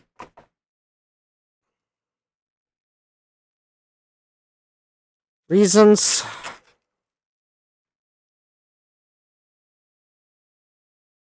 You know, if it wasn't for the fact this bodge wire was glued down, this would be really easy to just move.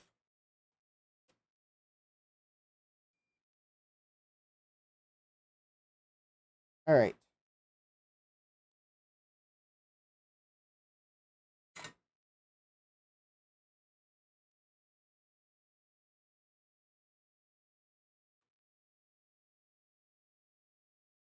So, there we go. I just removed the bodge wire in its entirety. I'm going to flip it around, and I'm going to use it and just put it on the bottom side of the board, because that way I can then just put my Z80 processors in this board, and I don't have to try to tack a flimsy little wire onto the leg and then get it into the socket without trouble. Okay, so this is our Z80. So the notch is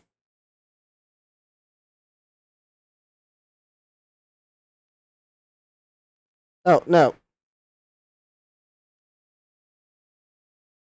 No. This is our Z80. It's the reworked socket. Pin 1 is here. So that means pin 33 is going to be, and I'm going to actually mark it, 38, 37, 36, 35, 34, 33. So that wire goes there. And then that actually is going to come around to this chip, and it goes to pin 3. There we go. Yes, the 6526s were swapped. That had no effect. In fact, I even tried no 6526, or the keyboard 6526 out of the board, and that had no effect. It still booted into C64 mode, which told me it's not the 6526. Something else is thinking the Commodore key is pressed. And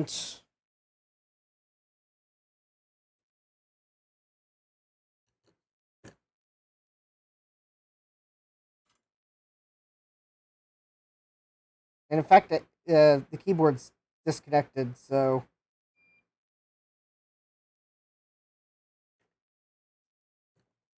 not an actual stuck key. I mean, granted, could the Commodore key be stuck on the keyboard? Yeah, that would be funny if I fix it with the keyboard disconnected and then figure out that the Commodore key actually is shorted on the keyboard. That would be ironic. It might even be iconic, too.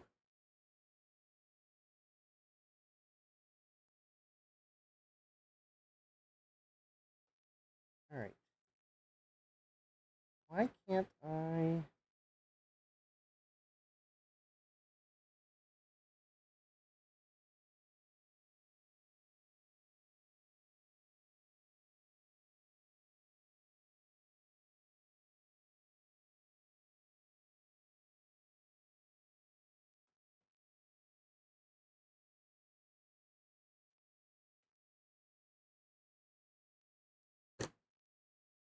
I mean, maybe I should have just used a new wire instead of reusing the one Commodore used, but well...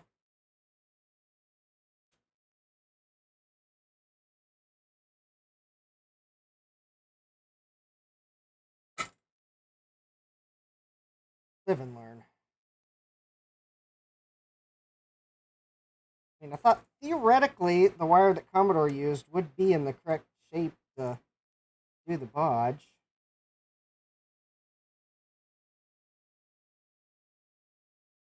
Although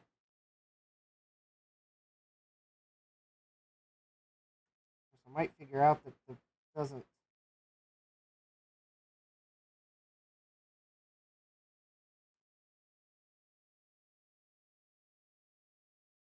Okay. I do not have a dead test cartridge for the C128, so that would be a negative. I have not run dead test on it. However, the seller... well, I presume the seller might have had dead test, but that is an assumption.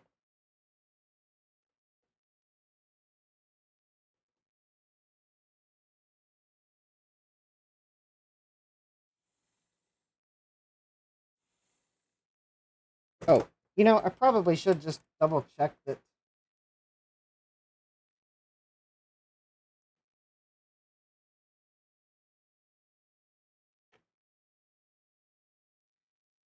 Okay, we got a connection there.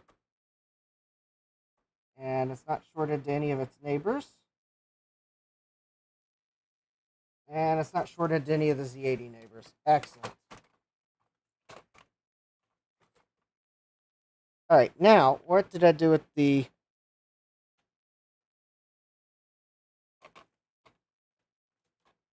there it is. All right, one Z80 chip. That is the new one, not the old one. The bodge is now on the bottom side of the board, so I can swap Z80s hopefully without any issue. The Z80 did not spontaneously combust. And we have a black screen.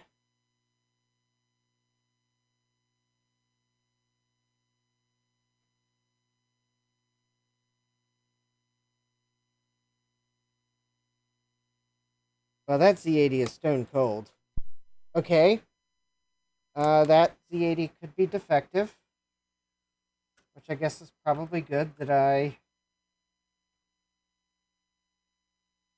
put the bodge wire on the board. Because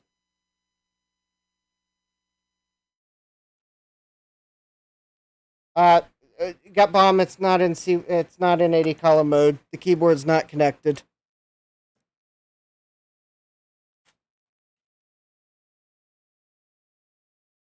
So I will put the original Z80 CPU back in.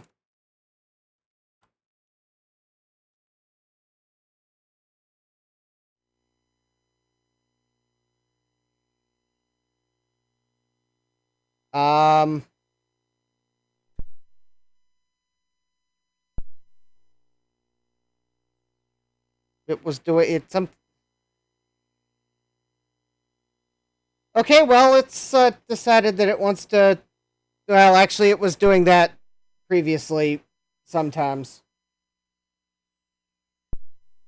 That was C128 mode with the key stuck, yes.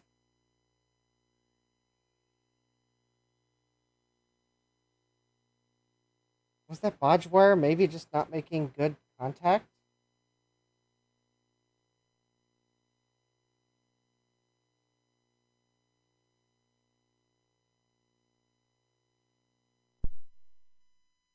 Will says, I tried removing the CIA earlier, but it was not doing that. Okay, I will remove the CIA again.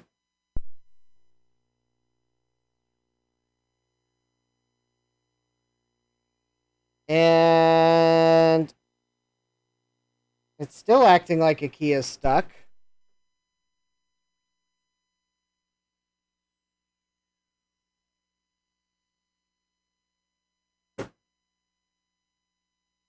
So it's not the CIA. Oh, I see the problem.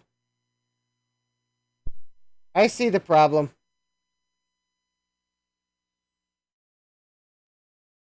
Can anybody see the problem? It's subtle. It's subtle. Can anyone see it? Maybe I'll zoom in a little bit. Now can anyone see the problem? Yeah, chip in wrong. Try chip in with leg bent.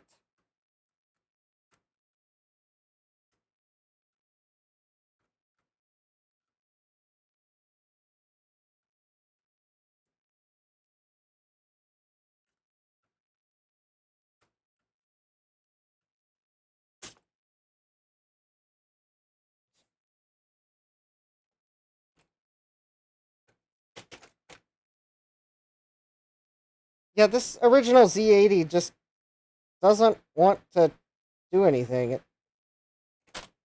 like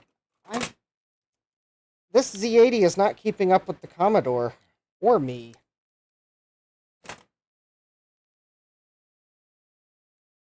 All right, so let me put the old Z80 back in because I want to see it go to C64 mode.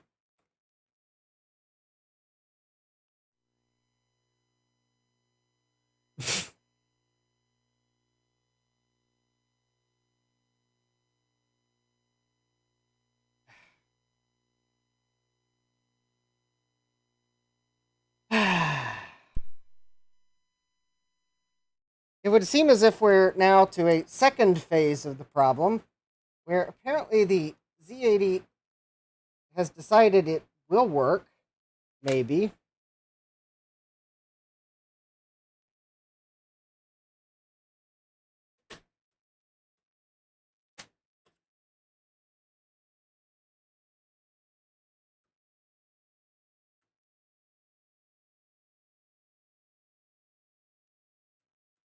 I'm still thinking that. Okay, do I have something I could put this Z80 in easily that would test its functionality?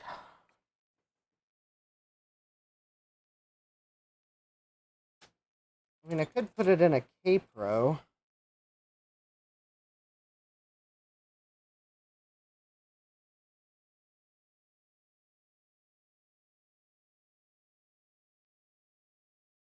I think the Z80 socket might need to be replaced.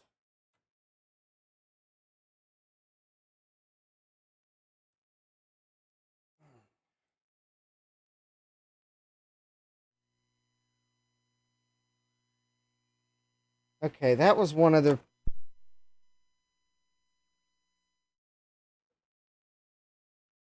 Yeah, Jack says the Z80 is clearly working. Okay, well, that Z80 is clearly not working.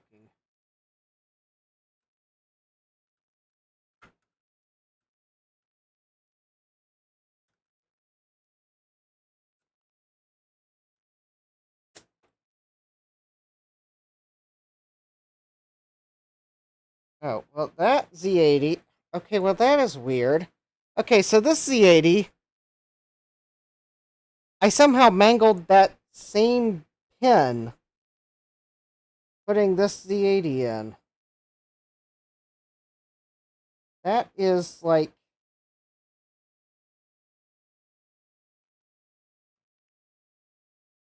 I think there's something wrong with the socket. Yeah, Gutbomb says the socket is definitely problematic. I mean, some of the pins are cattywampus. Jack says Justin loves desoldering socket. Yeah, I think I need to... Okay, I think this socket needs replaced because I have low confidence in it at the moment. Okay, I just unmangled that one pin. And okay, that Z80 processor is either not working or this socket is not making good contact. Okay, I'm going to try this other Z80 processor.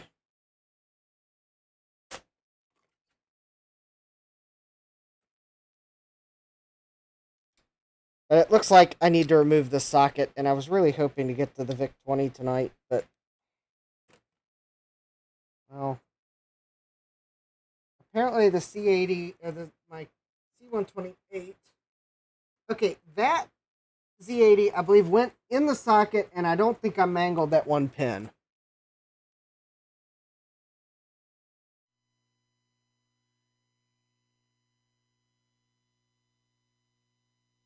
But it is also not running code.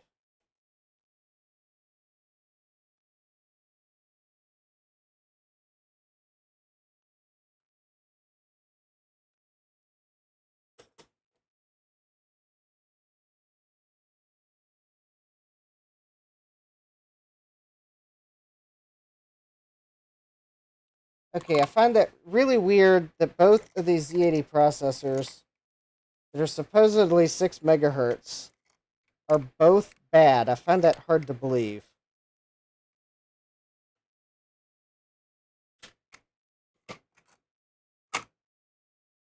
Okay, well, let me put the sharp one back in. Maybe I should just replace the socket, because it's...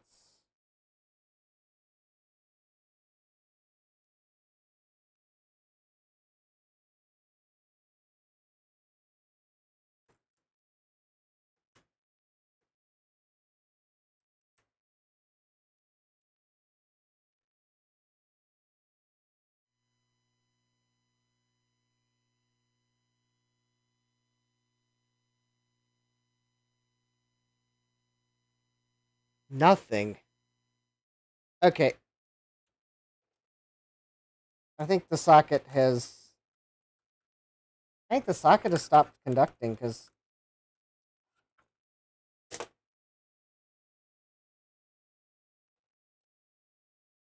What's the chances that this problem is a... Okay, I think the problem might have been that the Z80 socket is bad, maybe. Maybe that's the whole problem.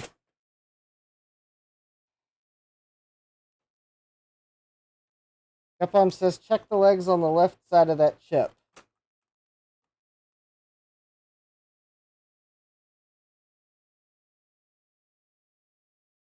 They're fine.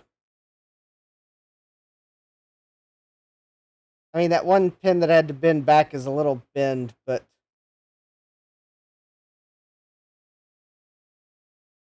it worked weirdly.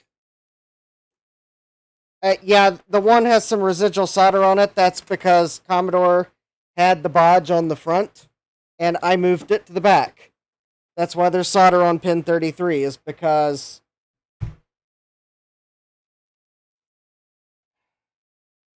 Commodore, yeah, whatever. I don't know why they did it. Don't ask me. Alright.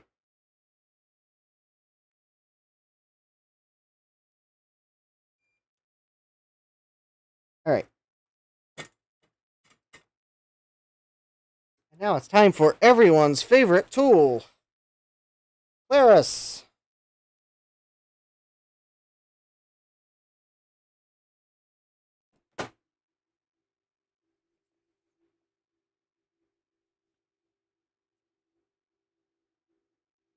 Yeah, I mean, this socket has been replaced.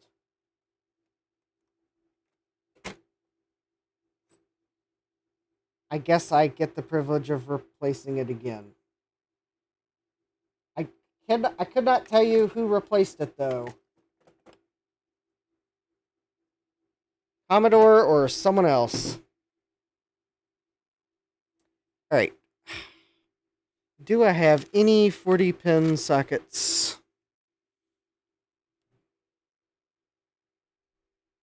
I know I've got them somewhere. It's just a matter of finding them.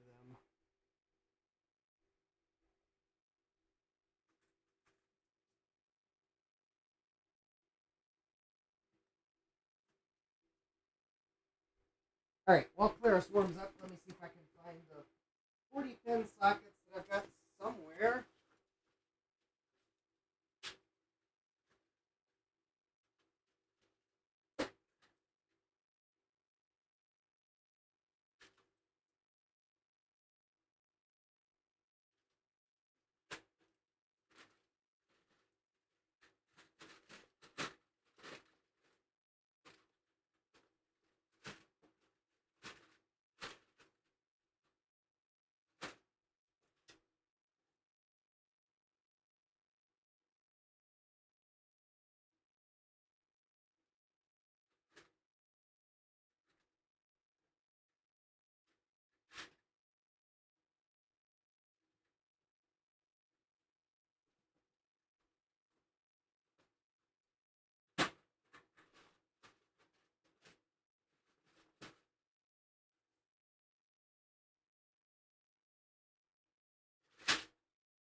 All right.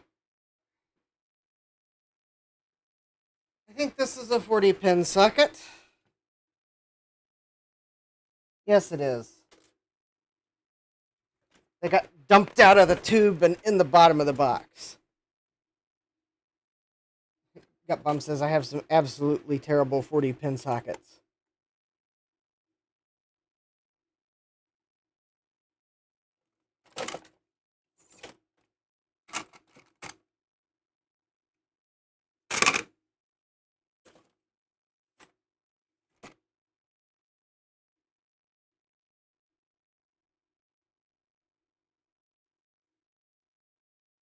And for anyone wondering why I'm replacing the socket, let me see if by zooming in you can see how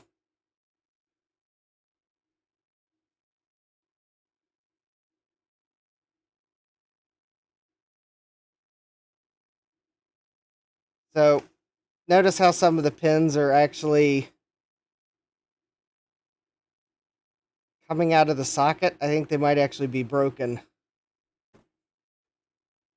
Jack says whoever replaced that socket before used some nasty solder. Yes, they did. And I don't think they cleaned up their flux either.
weird. Where's the pin? Oh, there's the pin.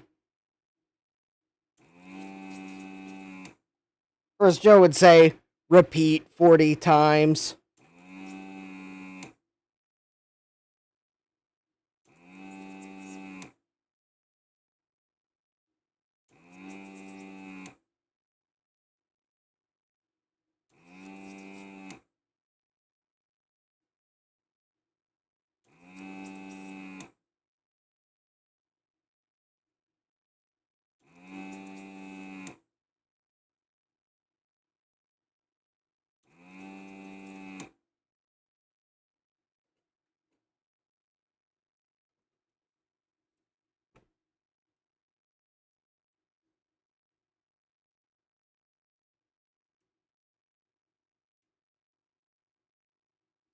Oh wow. I think that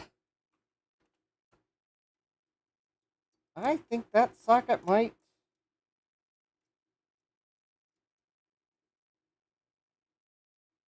I think I got most of the pins free the first time. That usually never happens. There's still like one pin.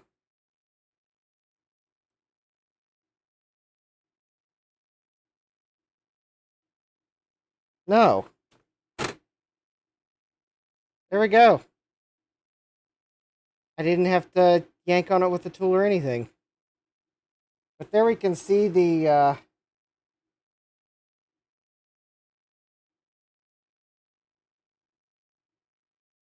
yeah, there were a couple pins that have pulled up.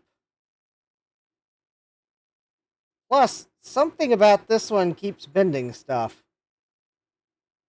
Yeah, Jack says the advantages of removing newish solder. Yeah, I'm kind of wondering if the seller might have done that because that was newish, even if like suboptimal. All right, I guess let's check the other side of the board.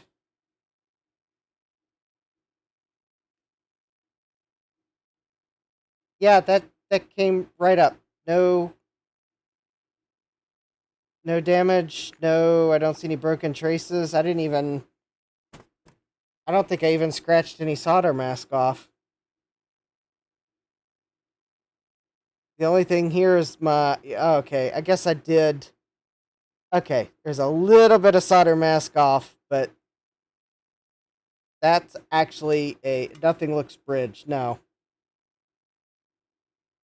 That's what I would call a very successful socket removal.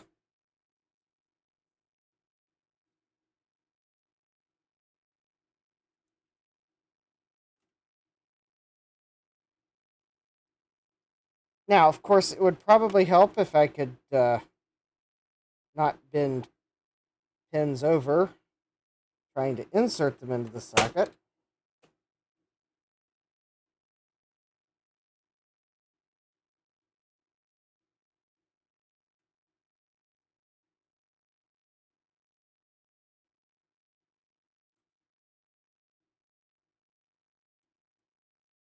There we go. All right, I got the notch lined up. Yeah, it was a nice clean removal and then a flubbing of the insertion of the socket.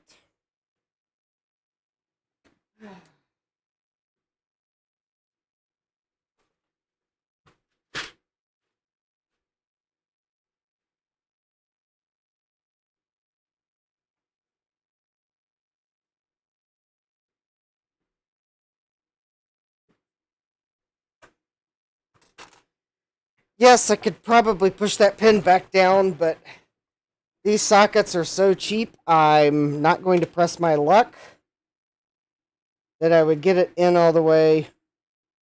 I'm just going to stick another socket.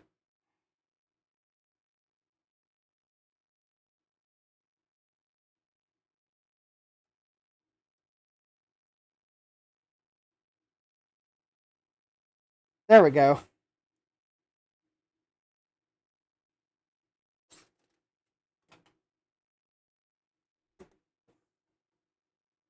I need to order. I need to order more sockets.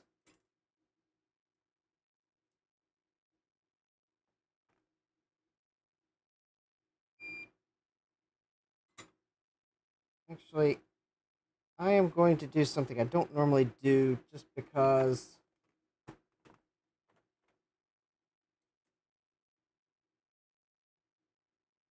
I'm going to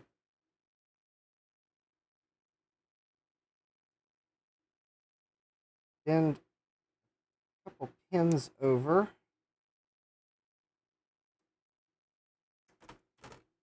Hold the socket in place to solder a leg in.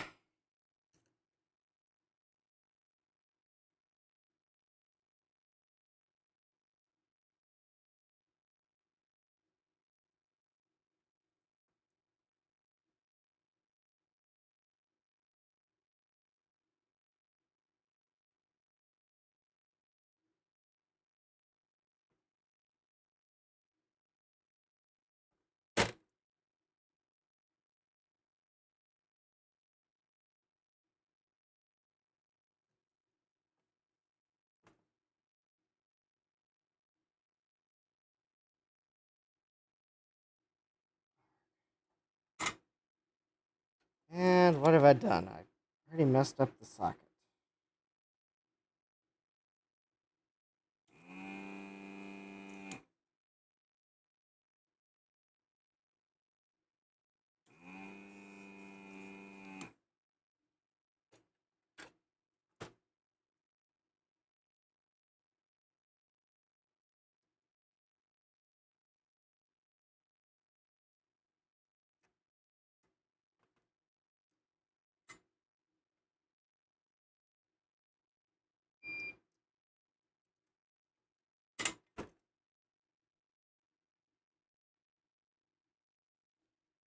Okay. I pushed up. I these I need to probably just order better sockets. In fact, I'm almost tempted to stop with these sockets because they're they're just awful sockets. I'm only using it because it's what I have on hand.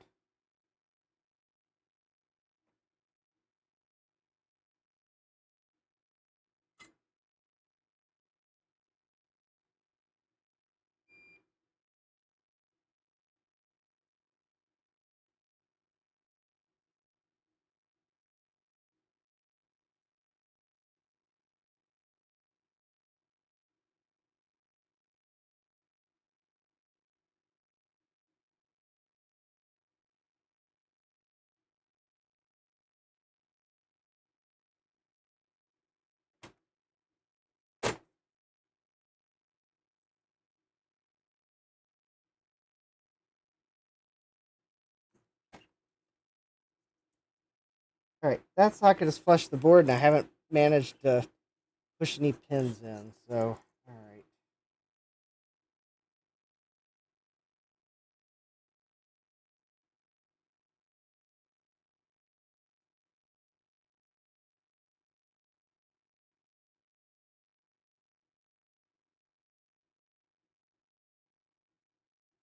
They're probably no worse than what Commodore originally used, but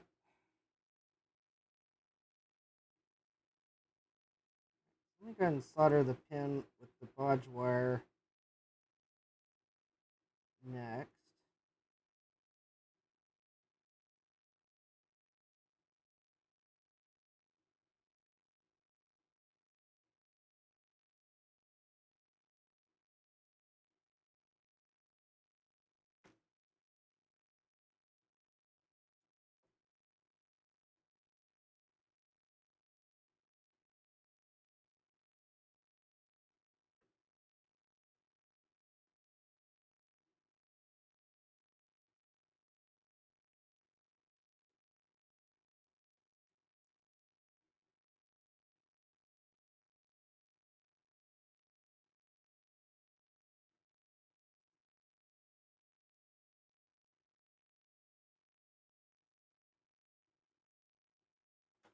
All right.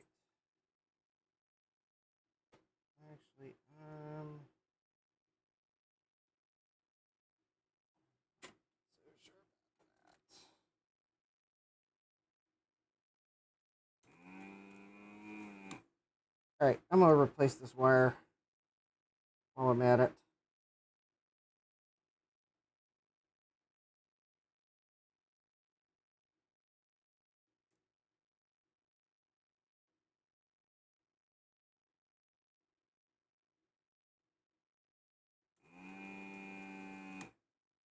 The reason is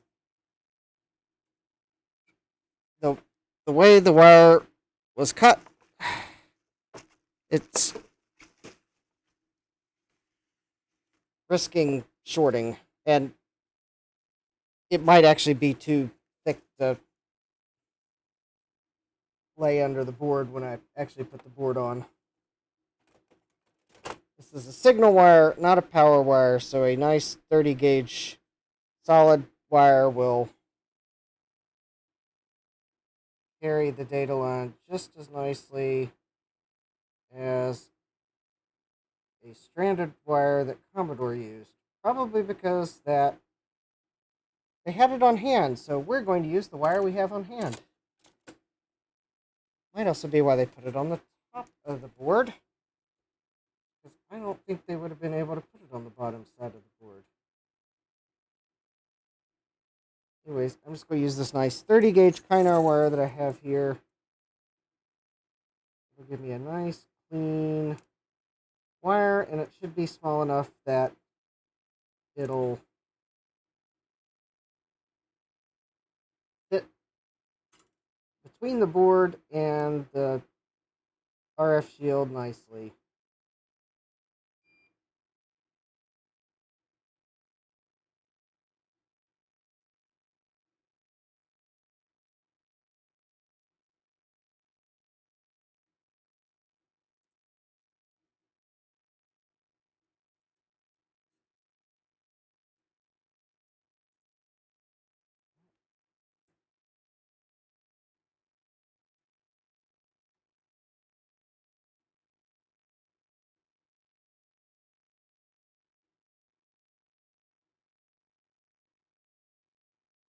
If I can get this wire soldered, that is.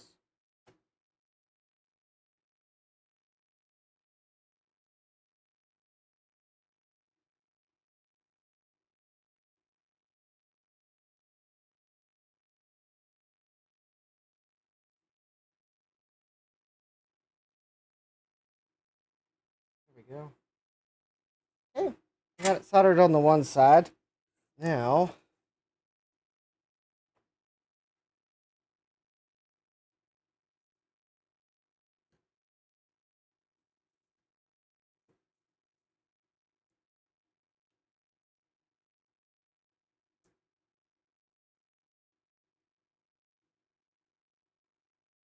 I will cut the wire so that it's like still somewhat neat. So you'll see the wire come into view here in a moment. There we go. Cut it there.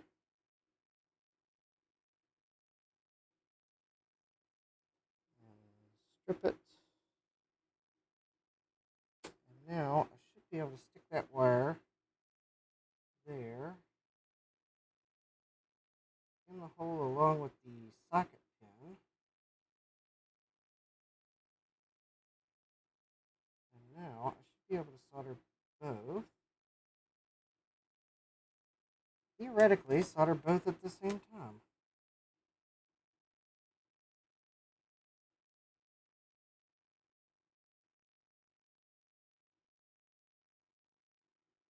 There we go.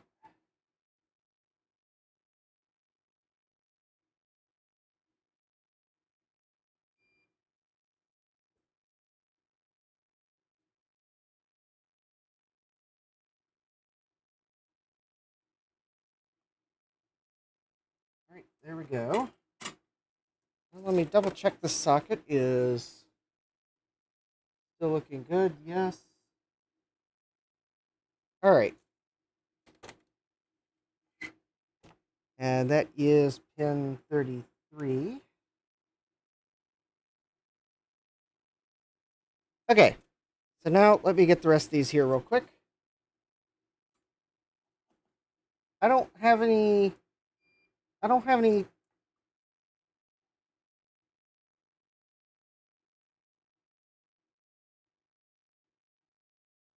The only cartridge I have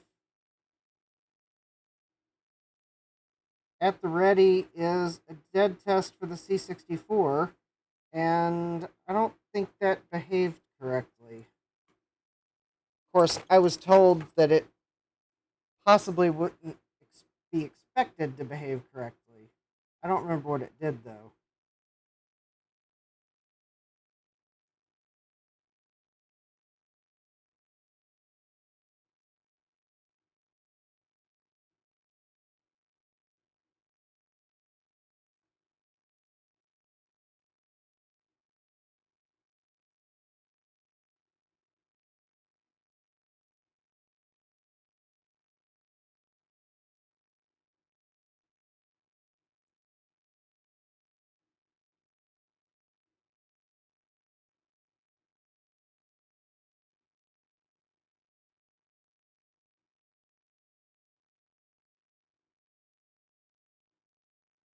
I'll check the chat here in a moment.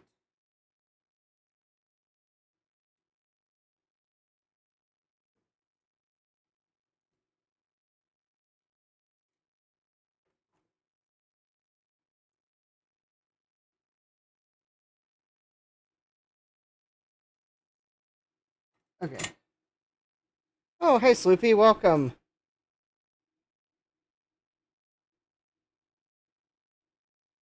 Sloopy says Commodore using a cheap hack. No, they would never do that. Okay, so I got a new socket in. I think I got all the pins soldered. I'm hoping I didn't short two of these pins together.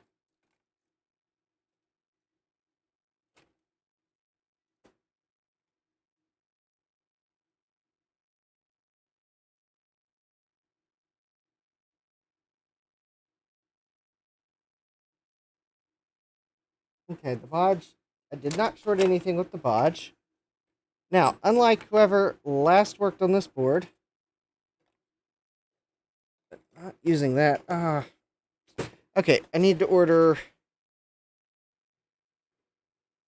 I need to buy, or probably order, because I have not found 90% isopropyl alcohol anywhere around here. Like, no one carries it anymore, so I guess I'm going to have to order. Oh, 99% is what I use. No, yeah, no one carries 99%. I guess I'll have to order some from Amazon. Because I'm like, I think that's.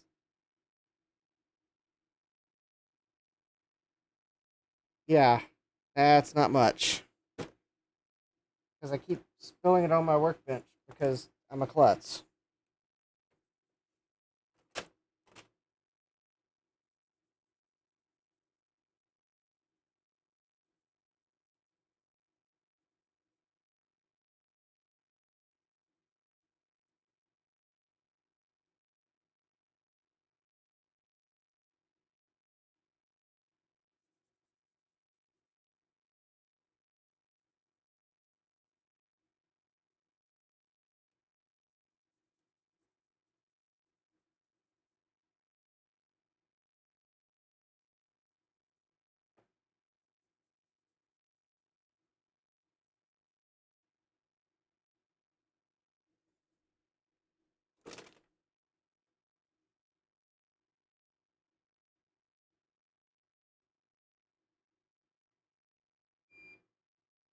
Yeah, solder ball, I see.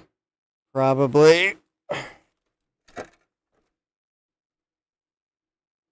Well, if I would spill it like all over the place, then I would have a clean workbench from it. But no, I generally inevitably spill it in like one spot, so I only have like a really clean spot. Plus, it does nothing about the fact that I got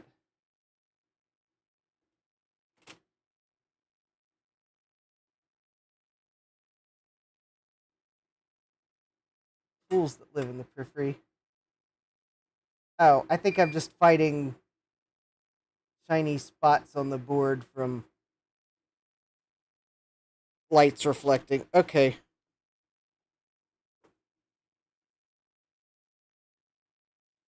Okay.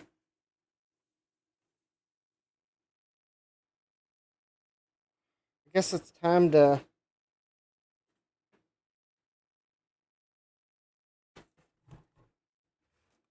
Okay. I really was hoping that this Commodore 128 was not going to be so long to troubleshoot, because I kind of was hoping to get to the VIC-20, but it does not look like I am going to have time to do that. It looks like this Commodore 128 is stealing the show tonight. But I will not apologize. That just means there'll be another Commodore stream sooner rather than later, because I also have not cracked that keyboard open to replace the stems that are broken on it, which is an important step to then finding the keys that are missing. All right. So let me find the Z80 processor that is who knows where on my bench. I guess I'll put the original one back in. His gut bomb says I'm obviously not keeping up with the Commodore. Yeah. Hey, look, I asked someone on Facebook a question about a VIC-20 mod they had, and they tried to sell me the VIC-20 that had the mod, and I haven't responded to them because I don't know how to tell them that I don't need another VIC-20. Well, that's... Okay, the good news is that Z80 processor fit right in.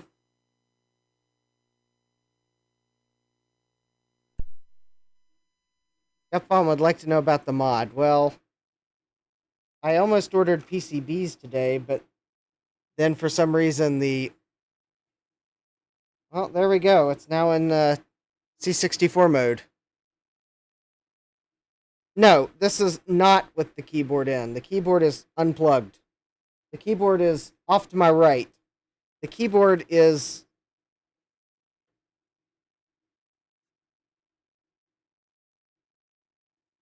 There is no keyboard.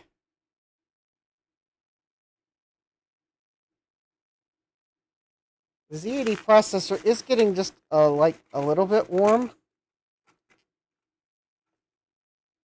Sloopy says the key... Sloopy, why does the keyboard need to be plugged in? The problem is that it's seeing a phantom C64 key press.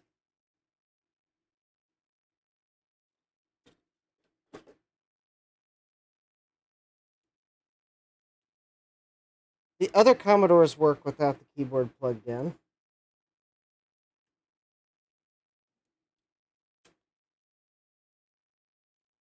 I call into question the Z80 working because the Z80 processor is running warmer than I think it should.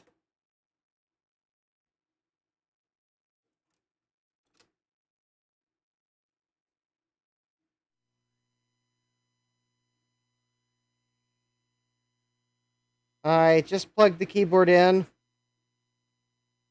and now it's not doing anything.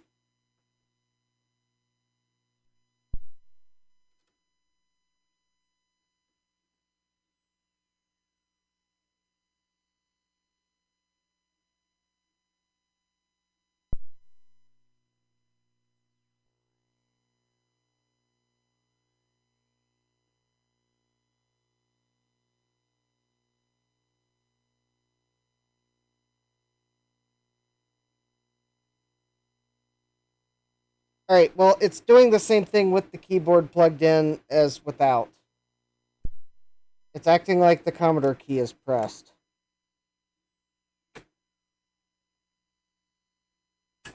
I have already swapped the 6526s. I've already tried removing them both, and neither fixes the problem. I'm not convinced the Z80 processor is working correctly.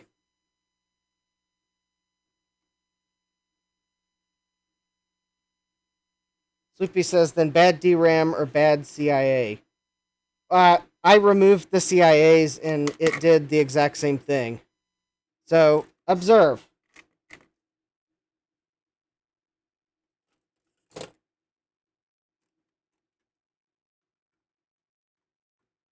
There. Now the system cannot possibly see a phantom key press of anything.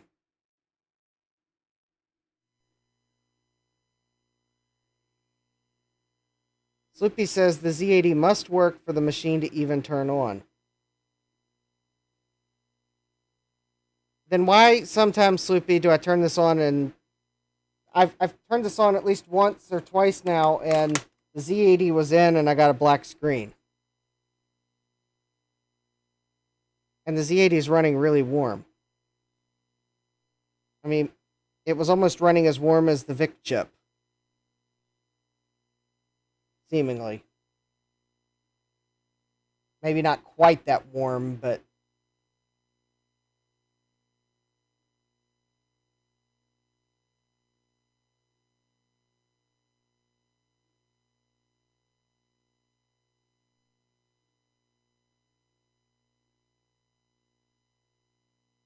Alright, the CIA... I removed the CIA. Alright, Sloopy says the Z80 run worms even in standby. So that's with the CIA out. Jack, it's because it boots into C64 mode.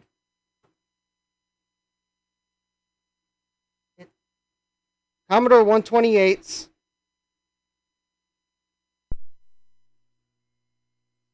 What happens when I press reset? Oh, look at that. Now it's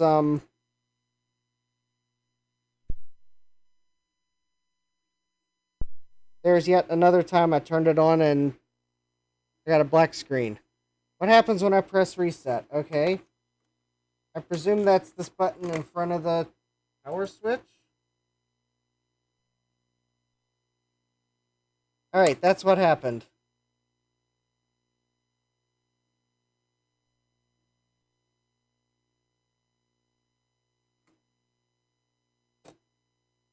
Yeah, it should...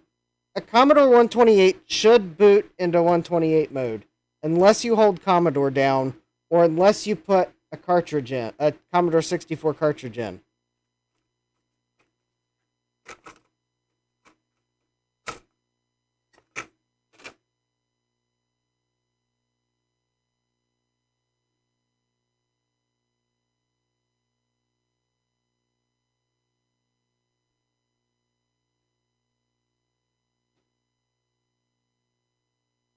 So, clearly, I guess, the Z80 is working.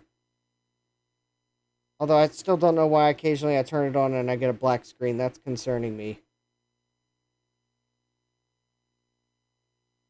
I mean, last time I had this computer on the bench, I put the Commodore 64 diagnostic cartridge in, and someone said, no, you can't do that.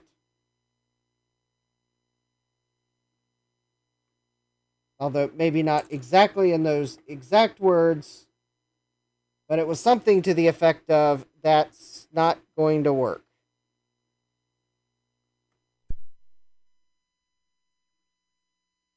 Mark says, on OS, the RAM good. What does it do with the C64 diag cart? It does this.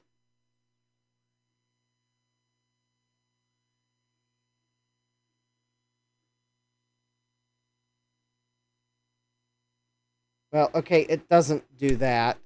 Yet again, another black screen. There we go.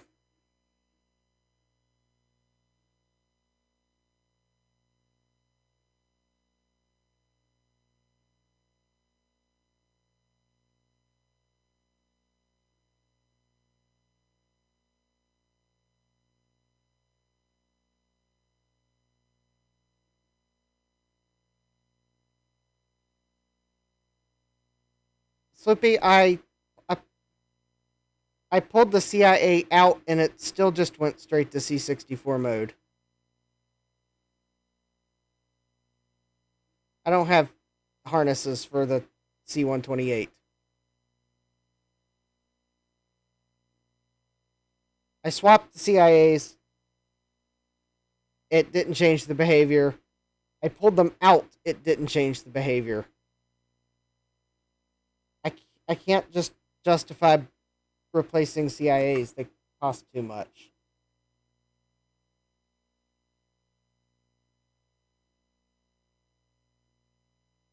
They're ridiculously priced these days. They're like $25 a piece.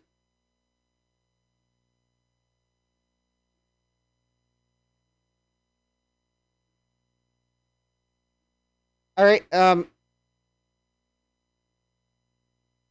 If I am going to spend $50 on CIAs, I would like the answer.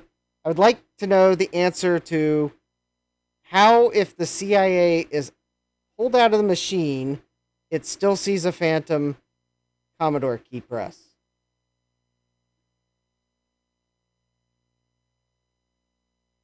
Sleepy's saying, look at the timers.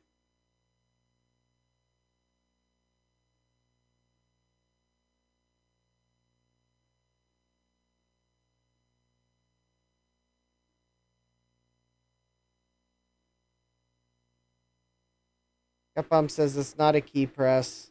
It's just doing the same thing it would do with the key press.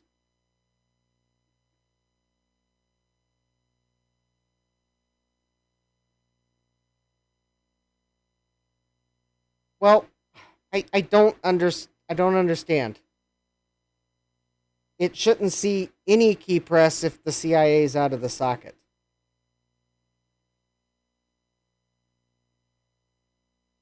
All right, Sloopy's saying the two timers should always be the same except on AM and the other PM. That's not what I don't get. Okay, fine. Someone wins $25 plus shipping of my money.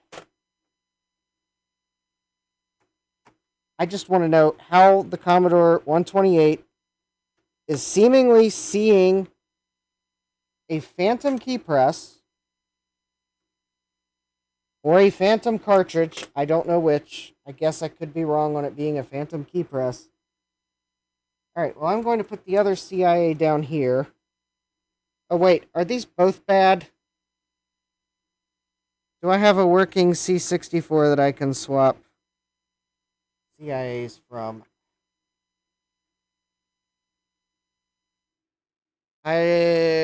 Maybe, but I'm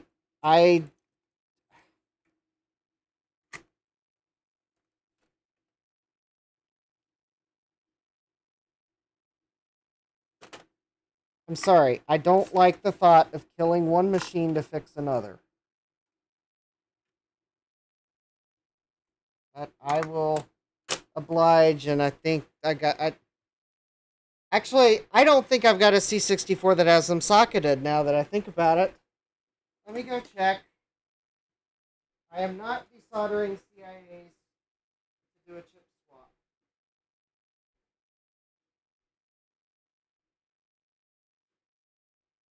No, they're not socketed.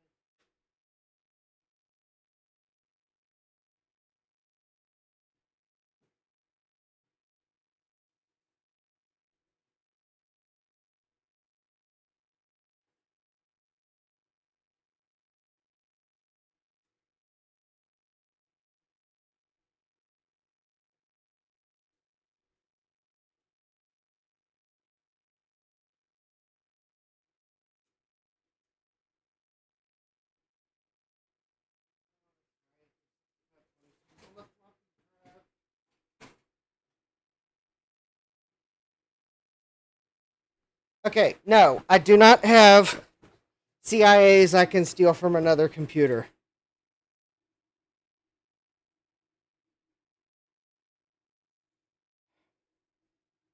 I know it's just a diagnostic method, but all right. Maybe my concern is if there is something wrong with this computer that is frying CIAs, then I don't want to lose 2 CIAs. Because then I've lost 4 CIAs.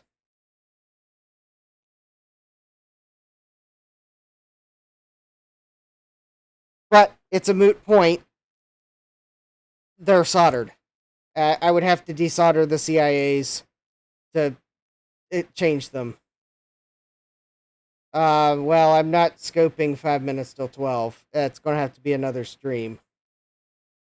What is in control of the status register for 4080 column mode? Jack, I don't think this is a 4080 column mode problem. I think it's a C64 C128 mode problem.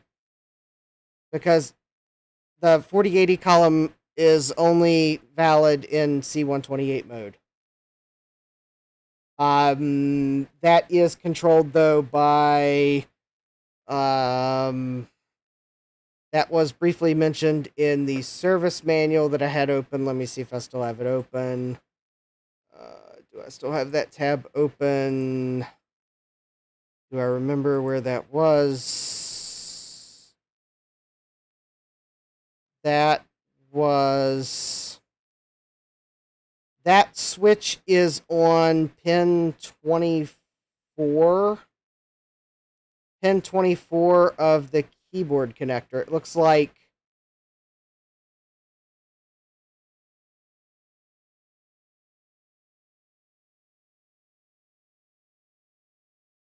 kind of looks like it's one of the special keys that gets its own input. So, oh, wait a minute. Okay, in 128 mode, blah blah blah, extra keys. These additional keys are strobed by the VIC chip or are tied to dedicated 8502 or MMU I/O lines. It doesn't elaborate which one of those the 4080 column key goes to. So it's not going to the CIA. No, it looks like the CIA the special keys for Commodore 128 go to either the VIC chip, the 8502, or the MMU. Jack says the MMU is involved with selecting between Z80 and 8502 mode.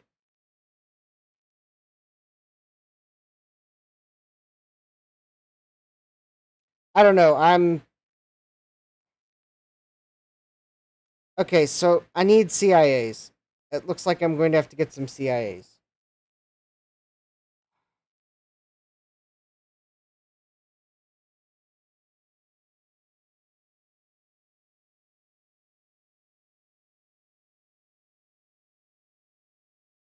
Or I'm going to have to pull the oscilloscope out, but we're 3 minutes till 12. I don't think there's any way I could do an appreciable amount of oscilloscope probing in the time I have left tonight.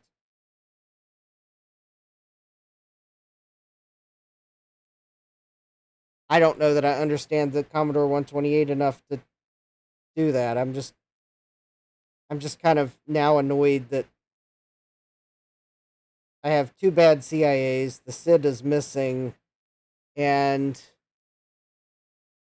0.5, I would try those CIAs in another machine, but alas, the problem is I don't have a machine that has sockets for the CIAs, so I would have to desolder and solder in sockets, and I don't really want to do that on a machine that's currently working. Especially not the machine that I have available to do it, because it's already had rework in that area, and I'm afraid the board's fragile. So I might do more damage trying to put sockets in to be able to swap them. I've thought about getting a C64 board and putting ZIF sockets on it for troubleshooting, but I haven't done that yet, and it looks like I'm what I would use to buy that instead is going to go to new chips for this computer, because obviously the timers are not working on the CIAs. I mean, I could try swapping the 2 CIAs, but I think Sloopy would probably be quick to tell me if I believe that test is working the way I think it does. I would suspect one of those timers is running on one of those CIAs and the other timer is running on the other one, so swapping them is...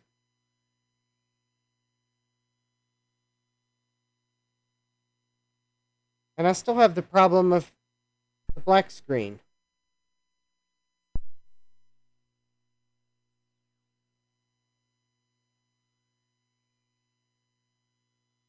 Might I still have a problem with the Z80 processor?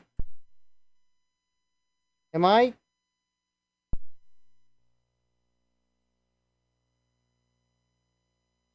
completely out of line for thinking that indeed powering up to a black screen might be an indication that this Z80 is marginal?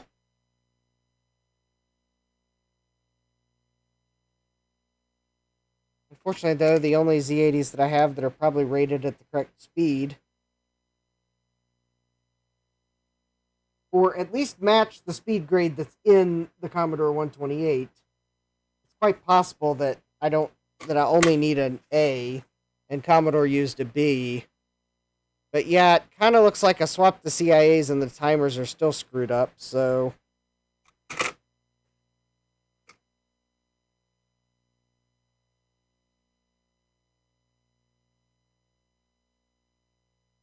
Yeah, okay. Swapping the CIAs did not fix the timer problem. Alright, let me try this Z80 here. I am bothered by the fact that I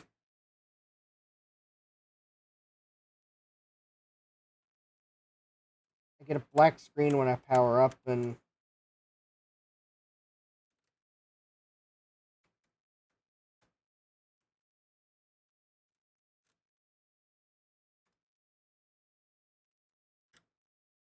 someone reworked the Z80 socket for some reason. Maybe it didn't get soldered well, maybe someone broke the socket. But I'm going to... Now, the one thing I could do is I could probably put this Z80 processor in another computer. That I could do. I got enough Z80 computers that have sockets. I do not know why this processor is so stubborn. Come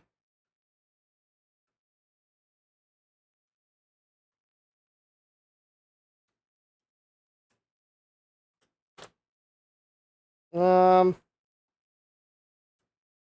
No, actually,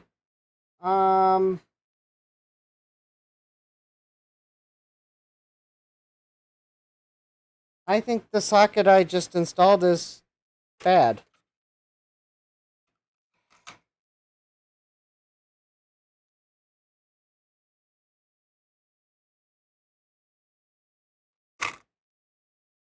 Because I just broke like 8 pins removing the Z80 processor.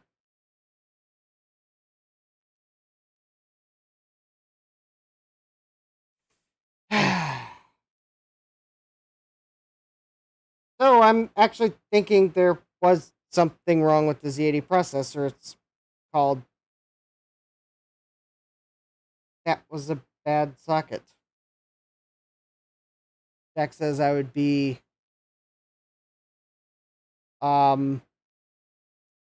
Jack says I'd be more suspicious of something between the Z80 and the MMU/ROM than of the Z80 itself. Well, at the moment, the socket's... I gotta replace the socket again. Yeah, I broke pins removing the processor because I was just going to swap one in real quick to see if I could figure out why the processor was marginal, and I bet it wasn't making good contact with some of those pins because I bet they started to break when I put the processor in. That was like... I'm going to have to order 40-pin sockets because I am not going to use the last of the sockets that came from that same place because that would probably be a really bad idea. So I'm just going to have to buy more 40-pin sockets. So yeah, Mark says those two CIAs are in the correct way, question mark. I noticed top left CIA has different orientation to bottom right CIA. Yes, you are indeed noticing that the notch on this one is here, the notch on this one's here. That's where it is on the silk screen, that is where it's on the sockets, and that's the way they were in to begin with. So, yes, those CIAs are actually incorrect, and they are backwards from each other. Commodore did not lay the chips out with the notches in the same direction. They are... Yeah, the notches are here, here, here, here, here, here, and these are like all here. But notch, notch, notch, notch, notch, notch, notch. It's like, yeah, on this side of the board, whoever laid it out put all the notches in the same direction, but it's like when they got to here, they were like, who cares? Just route the chips. Because they're like not, yeah, there's no standard this way. So anyways, on that bombshell of a disappointment of the socket being bad that the Z80 processor was in, that's all I can do to this computer tonight, because I have one more 40-pin socket that, but I'm not going to use it because it came from the same place that these other ones did, and if that socket mangled that easily, I'm not using... Not going to use the other ones that came from the same place. That would be silly. Jack says, how about if we look at the VIC-20 for a few minutes? Well, Jack, there is no way I could get the keyboard apart in the VIC-20 in, like, a reasonable amount of time. Although I could be convinced to still try.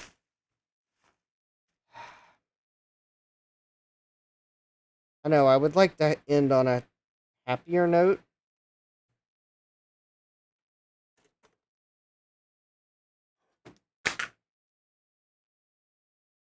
Well, the deoxit just fell off the workbench for some strange reason.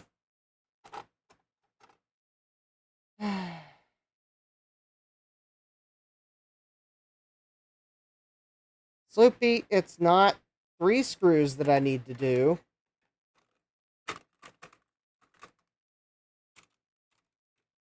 Alright, have a good weekend, Mark.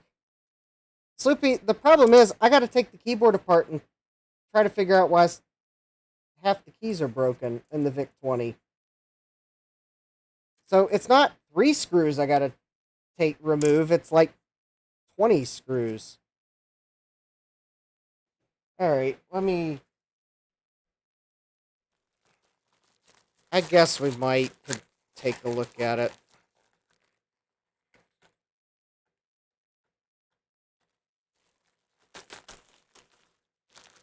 Alright, yet another computer that I have to set to the side, disassembled, because...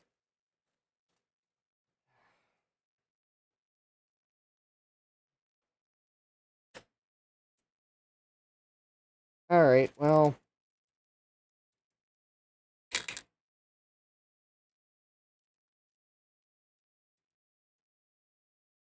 Okay, so I guess for this computer I need to order 40-pin socket.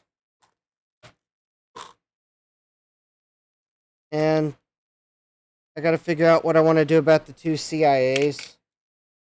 Because I could order 2 CIAs that are the original MOS parts. Or I think I could find some that are the slightly newer Commodore Semiconductor Group marked ones. Assuming they're not, like, rebadged MOS chips. Those are like $25 a piece. Or if I want to completely spend all of my repair budget on one computer and not guarantee that that's enough to fix it, I could buy two of the modern recreations of the CIA, but the project page for those say that it's not guaranteed to be 100% compatible, so it's like, well, that puts me in an inconvenient spot.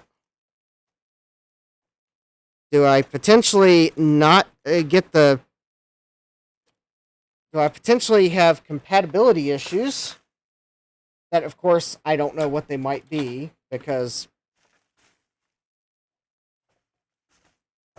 well, they aren't known, so they can't describe what they might be. So I don't know what I might be missing out on by buying the modern recreation. Obviously, the modern recreation probably won't fail as quickly as the old Moss parts do. So, I mean, there's that, but... Or I could contact a Sloopy and see if he has any CIAs for a good price. Yes, I could do that, too. I could very well do that. There might be... Sloopy might have some.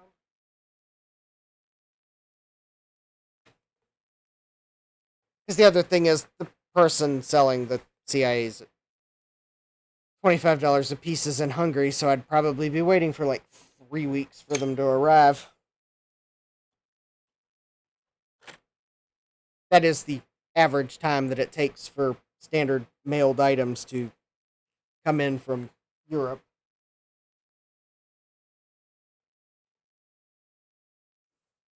It is in no means a slight on any of the mail systems in Europe. It is probably more of a realism of how excited our postal service is in processing items that came from overseas. Because actually, they usually get here in about half that time. Would be in average, which means our postal service has them for a week and a half on average.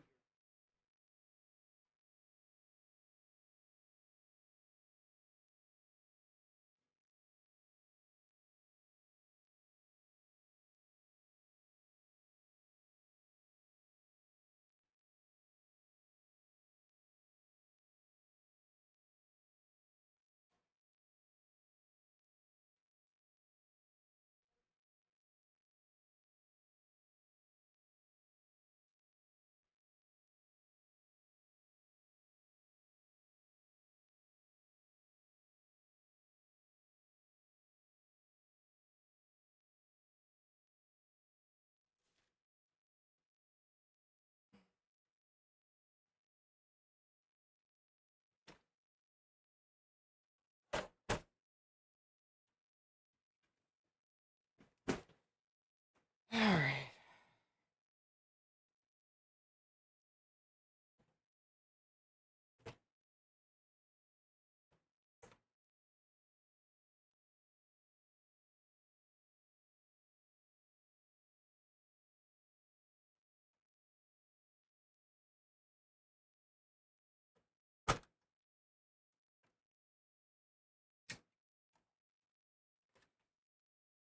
Okay. So we have the pet style VIC-20 keyboard.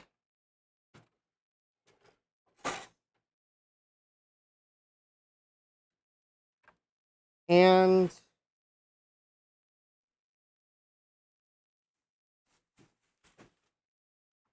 I need to order some more silicon mats. That's why I'm using bubble wrap to keep from scratching the nice side of the keyboard.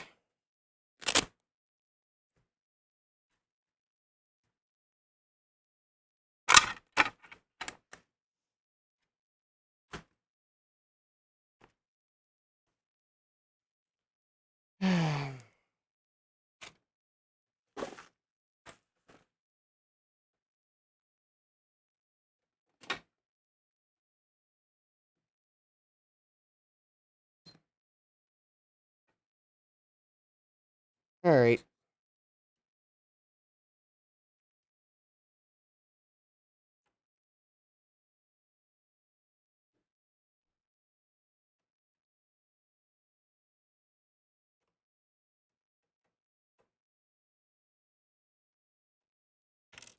Okay, so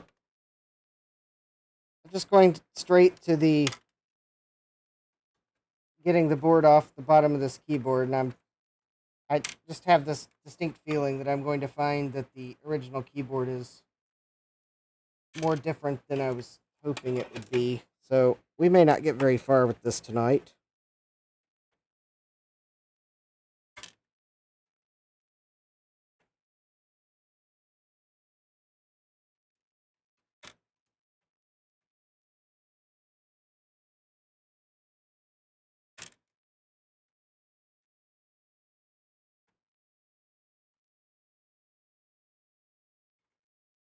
All right. Okay, so at least we now have that free.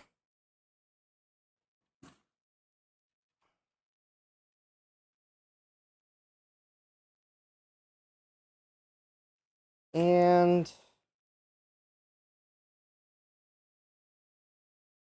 I'm presuming I still need to remove the shift block wires, so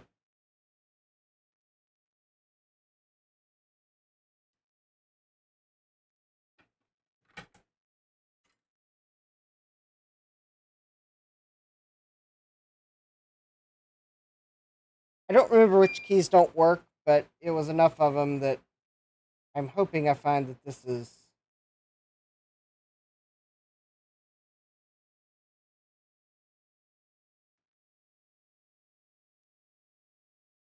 And I am going to put a little red mark on the back side of the PCB here, that I remember, or actually put red.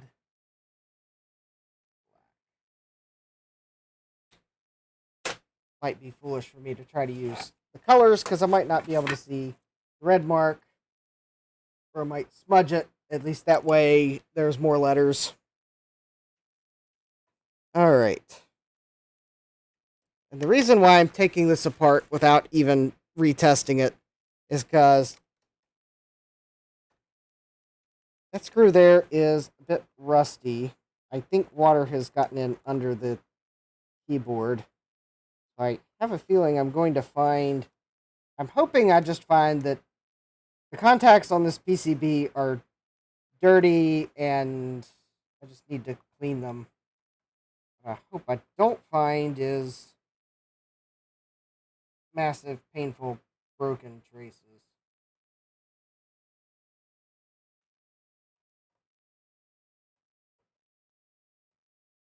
Because I think I overpaid for this VIC-20.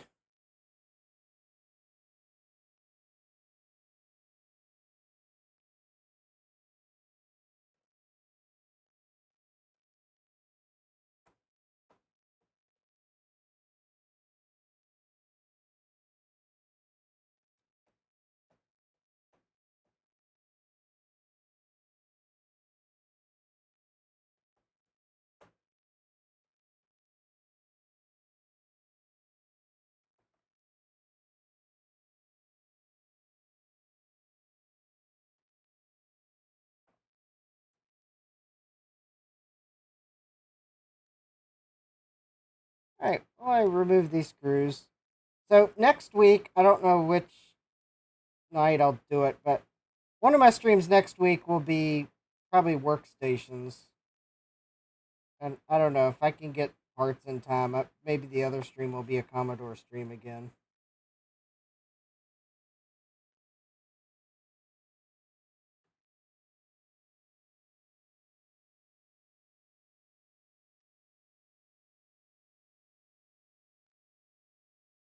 I would.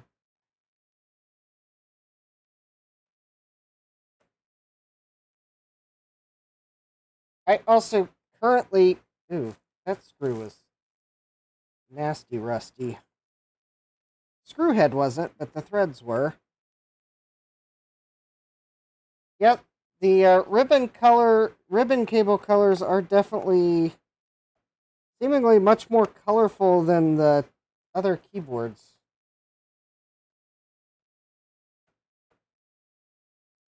They seemingly went to great lengths to make sure each of the cables was a different color. All right. And we are both seeing this at the same time, and yeah,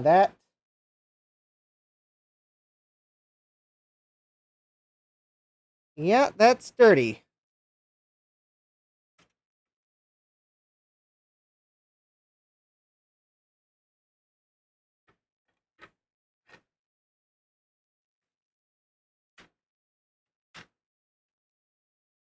Well, I mean, I'm hoping the contact pads are fine. Okay, so I'm not going to do anything with these contact pads tonight. If they're if they are if they are the source of the problem, well, I will have to order some of that remote fixing stuff and fix them later. The board is in pretty good shape overall. There is like a bit of dirt here on the plastic, which I think is also where the space bar and those are. So we'll just clean that off. I'm trying not to get any of the isopropyl on the pad itself. I don't think I did. So if those contacts need to be refreshed, I'll have to do that later. I don't have any of the remote fixing stuff. I think for the initial pass, I will just use... Let me see if I can get the...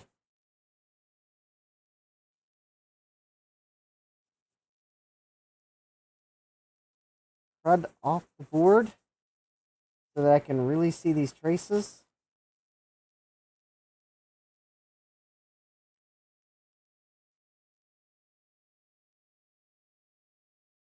And then I'll pull out the Q-tips and...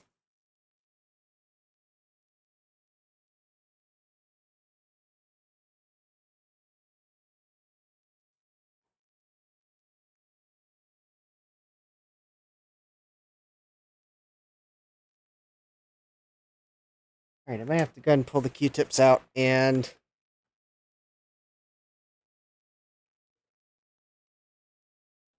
Yeah, I don't know if it's broken. I don't know that anything's broken. Although certainly I'm a bit concerned in this area.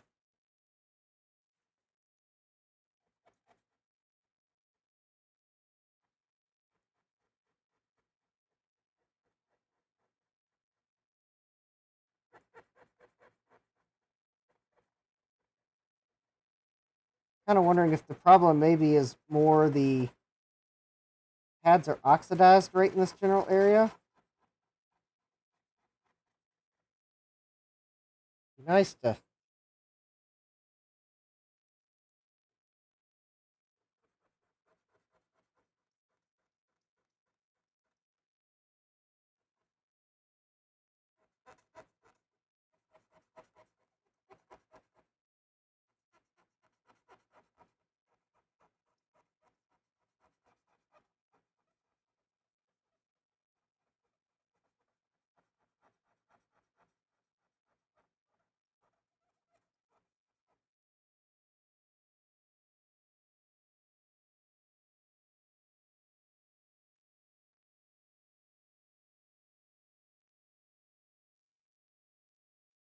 It's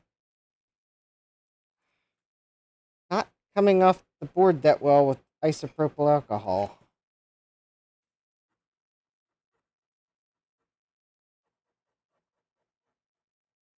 I can definitely feel that there's something on the board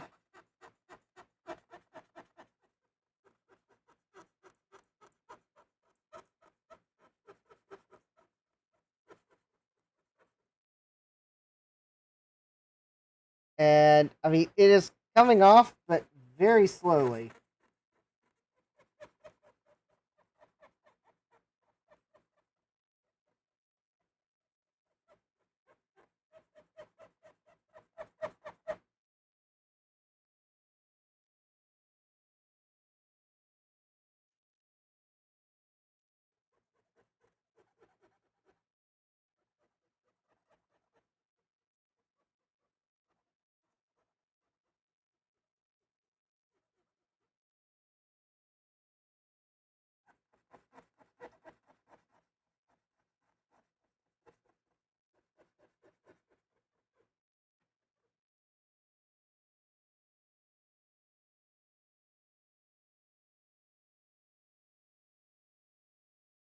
I'm almost wondering if I might need to, like, soak the board a little bit to... Of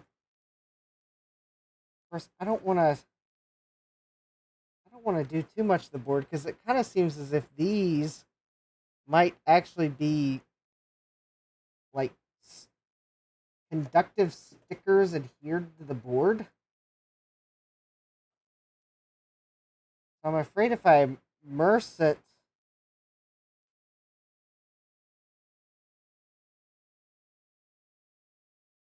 but yet it seems like this stuff here is definitely something on top of the PCB.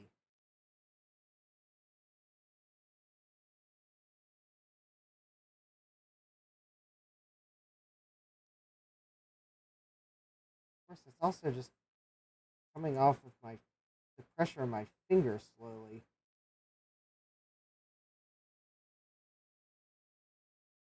Maybe what I should do, and I don't know, it's getting kind of late, and I'm starting to feel tired, so maybe where I have to stop with this keyboard for the night. Now that we see what condition it's in.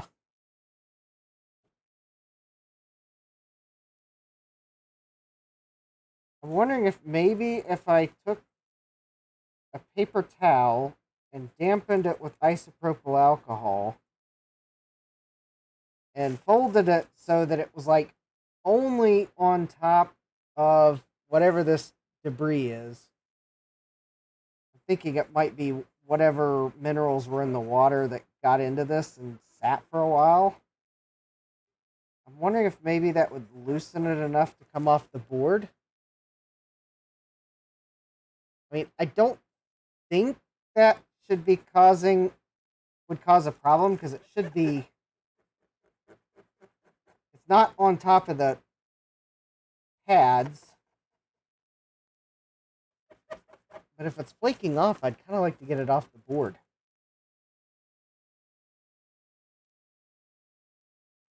I mean, I could try some contact cleaner.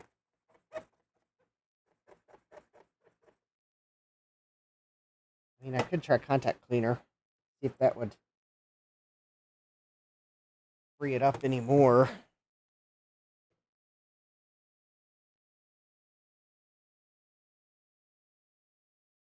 Contact cleaner is a...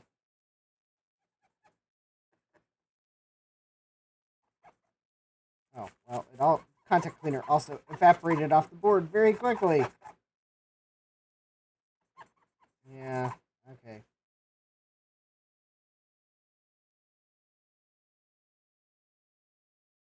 Okay, so I'm like...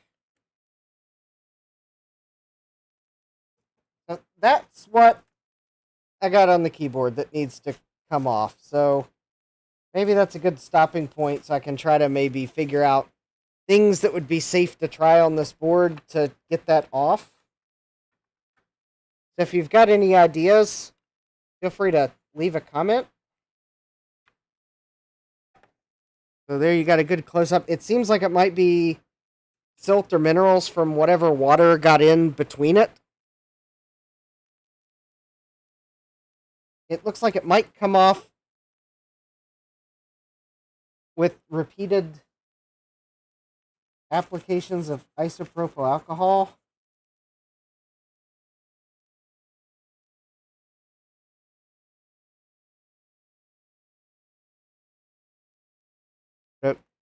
repeated is probably the operative word. So anyways, if you've got any ideas, I'd kind of like to get that as clean as possible.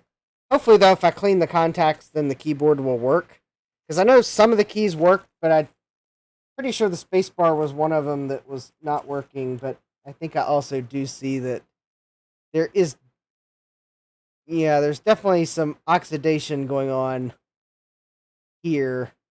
And maybe this is the point where I just need to break down and buy a thing of the good deoxit, because I kind of think that these might be the keys I was having trouble with, or these same ones that look like they are a little duller than the rest.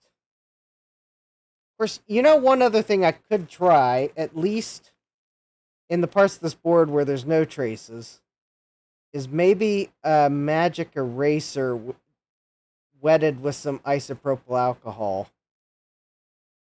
I might at least be able to clean the parts that are, I mean, even I guess maybe over the trace very lightly. I don't want to like sand it down. But maybe if someone has a better idea, I'll try that first. But anyways, there's what we're dealing with. I think that's probably a good stopping point since I'm kind of stumped as to what to try. But anyways, yeah, that's the pet style VIC-20 keyboard. So anyways, there's the actual keys. The keys themselves are in good shape, and luckily they're all there. And maybe the conductive pads look like, you know, I don't see any signs of that residue on the conductive pads. So I'm thinking that might be a good sign that nothing was setting on the keyboard when it got wet. So I guess at least there's that going for me. So anyways, yeah, don't forget to smash that like button if you like how I try to get these old machines working. Don't always succeed the first time, or the second time, or even sometimes the third time. Yeah, I'm looking at you, champion, down there. But I don't give up easily. Or at least I try not to. Although I do like have to draw the line at some point when it gets really late of probing lots of signals, because I do have to work in the morning. Go to work in the morning, so anyways, and don't forget to subscribe and turn on notifications so you know when I go live next. Sloopy says seventh time's the charm. Anyways, so coming up, Saturday, because the Big Bad Biologist is not available to stream, I have a board that would be a board that I think John would work on if he had it, or had one like it. So you are going to get a rare Saturday stream out of me, and I am going to try to repair I've got a 386 486 Visa local bus board that I think I got from Bill Lewis. It had some battery damage, and I am going to give it my best shot at doing a Saturday stream repairing a board that would be one that if John had one like it and it was broken, I'd expect a Saturday stream from him out of it. So anyways, so Saturday at noon, I'm going to give my best shot at bodging that board. And then Tuesday, I'm thinking Tuesday might be workstation night, just so I have enough time for trying to install Solaris and Arix. And then maybe, just maybe, if I can get parts in time, whatever parts I might be able to get, then maybe we'll get back to some Commodores on Thursday. Then, and if it's looking like I won't get parts for Commodores on Thursday, then let's see. I'll find something else. I'm sure I've got something else to work on. I think I will give it a rest next week on the KLH Champion 386. So I think after like 3 weeks of streams on that, I will give it a rest next week. So I will find something else. I've got enough other things to look at. I'll just have to put my thinking cap on of something that I might have parts to fix. Or at least something that I need to triage. I got a Compact Portable 3. That could be interesting to triage. Alright, so there's probably what I'll do. If I don't have parts for the Commodores next Thursday, then we may look at the Compact Portable 3 that's sitting there, because that could be interesting to take a look at and try to figure out what's wrong with it. Nor I'll find something else. We'll see what pops in my mind. But yes, so Saturday at noon, Tuesday at 8, and then Thursday at 9. So you'll definitely want to turn on those notifications, because if you don't, then you definitely won't get notified when I go live. I know notifications sometimes don't work with YouTube, but they definitely don't work if you don't turn them on. I will message you in the morning, Sloopy, about CIAs, so that maybe we might actually have a shot at having parts for Thursday. And with that, I think I'm going to get my finger on the correct button here. Yes. So anyways, I'd like to thank you all for joining me tonight for some Commodore adventures. Even though we're still going to have to work on these. Well, at least I think I have an idea of the first things that need to be done to them. And Gut Bomb, don't let me forget if I don't send you details on that internal memory upgrade for the VIC-20. Don't go run off and buy boards, though. I probably will order. I'm going to try to order boards. I got to do it from the desktop, because for some reason the actual pay button was not visible on mobile. So hopefully I will remember to pay for the order tomorrow morning. But I'll get you details on that mod as soon as I remember. Anyways, with that, I think it is time to wish you all a great rest of your day or evening, as the case may be. Hope to see you here next time. Take care, and God bless. Computerized Start is brought to you by my awesome patrons on Patreon, and by your tips and memberships on Ko-fi. These and other channel supporters make my live streams possible. You too can become a channel supporter with tiers starting at just $1. Don't forget to smash that like button. And if you've liked what you've seen, subscribe and turn on notifications so that you don't miss the next video or live stream. And as always, thank you for all your support. I hope to see you next time. And until then, take care.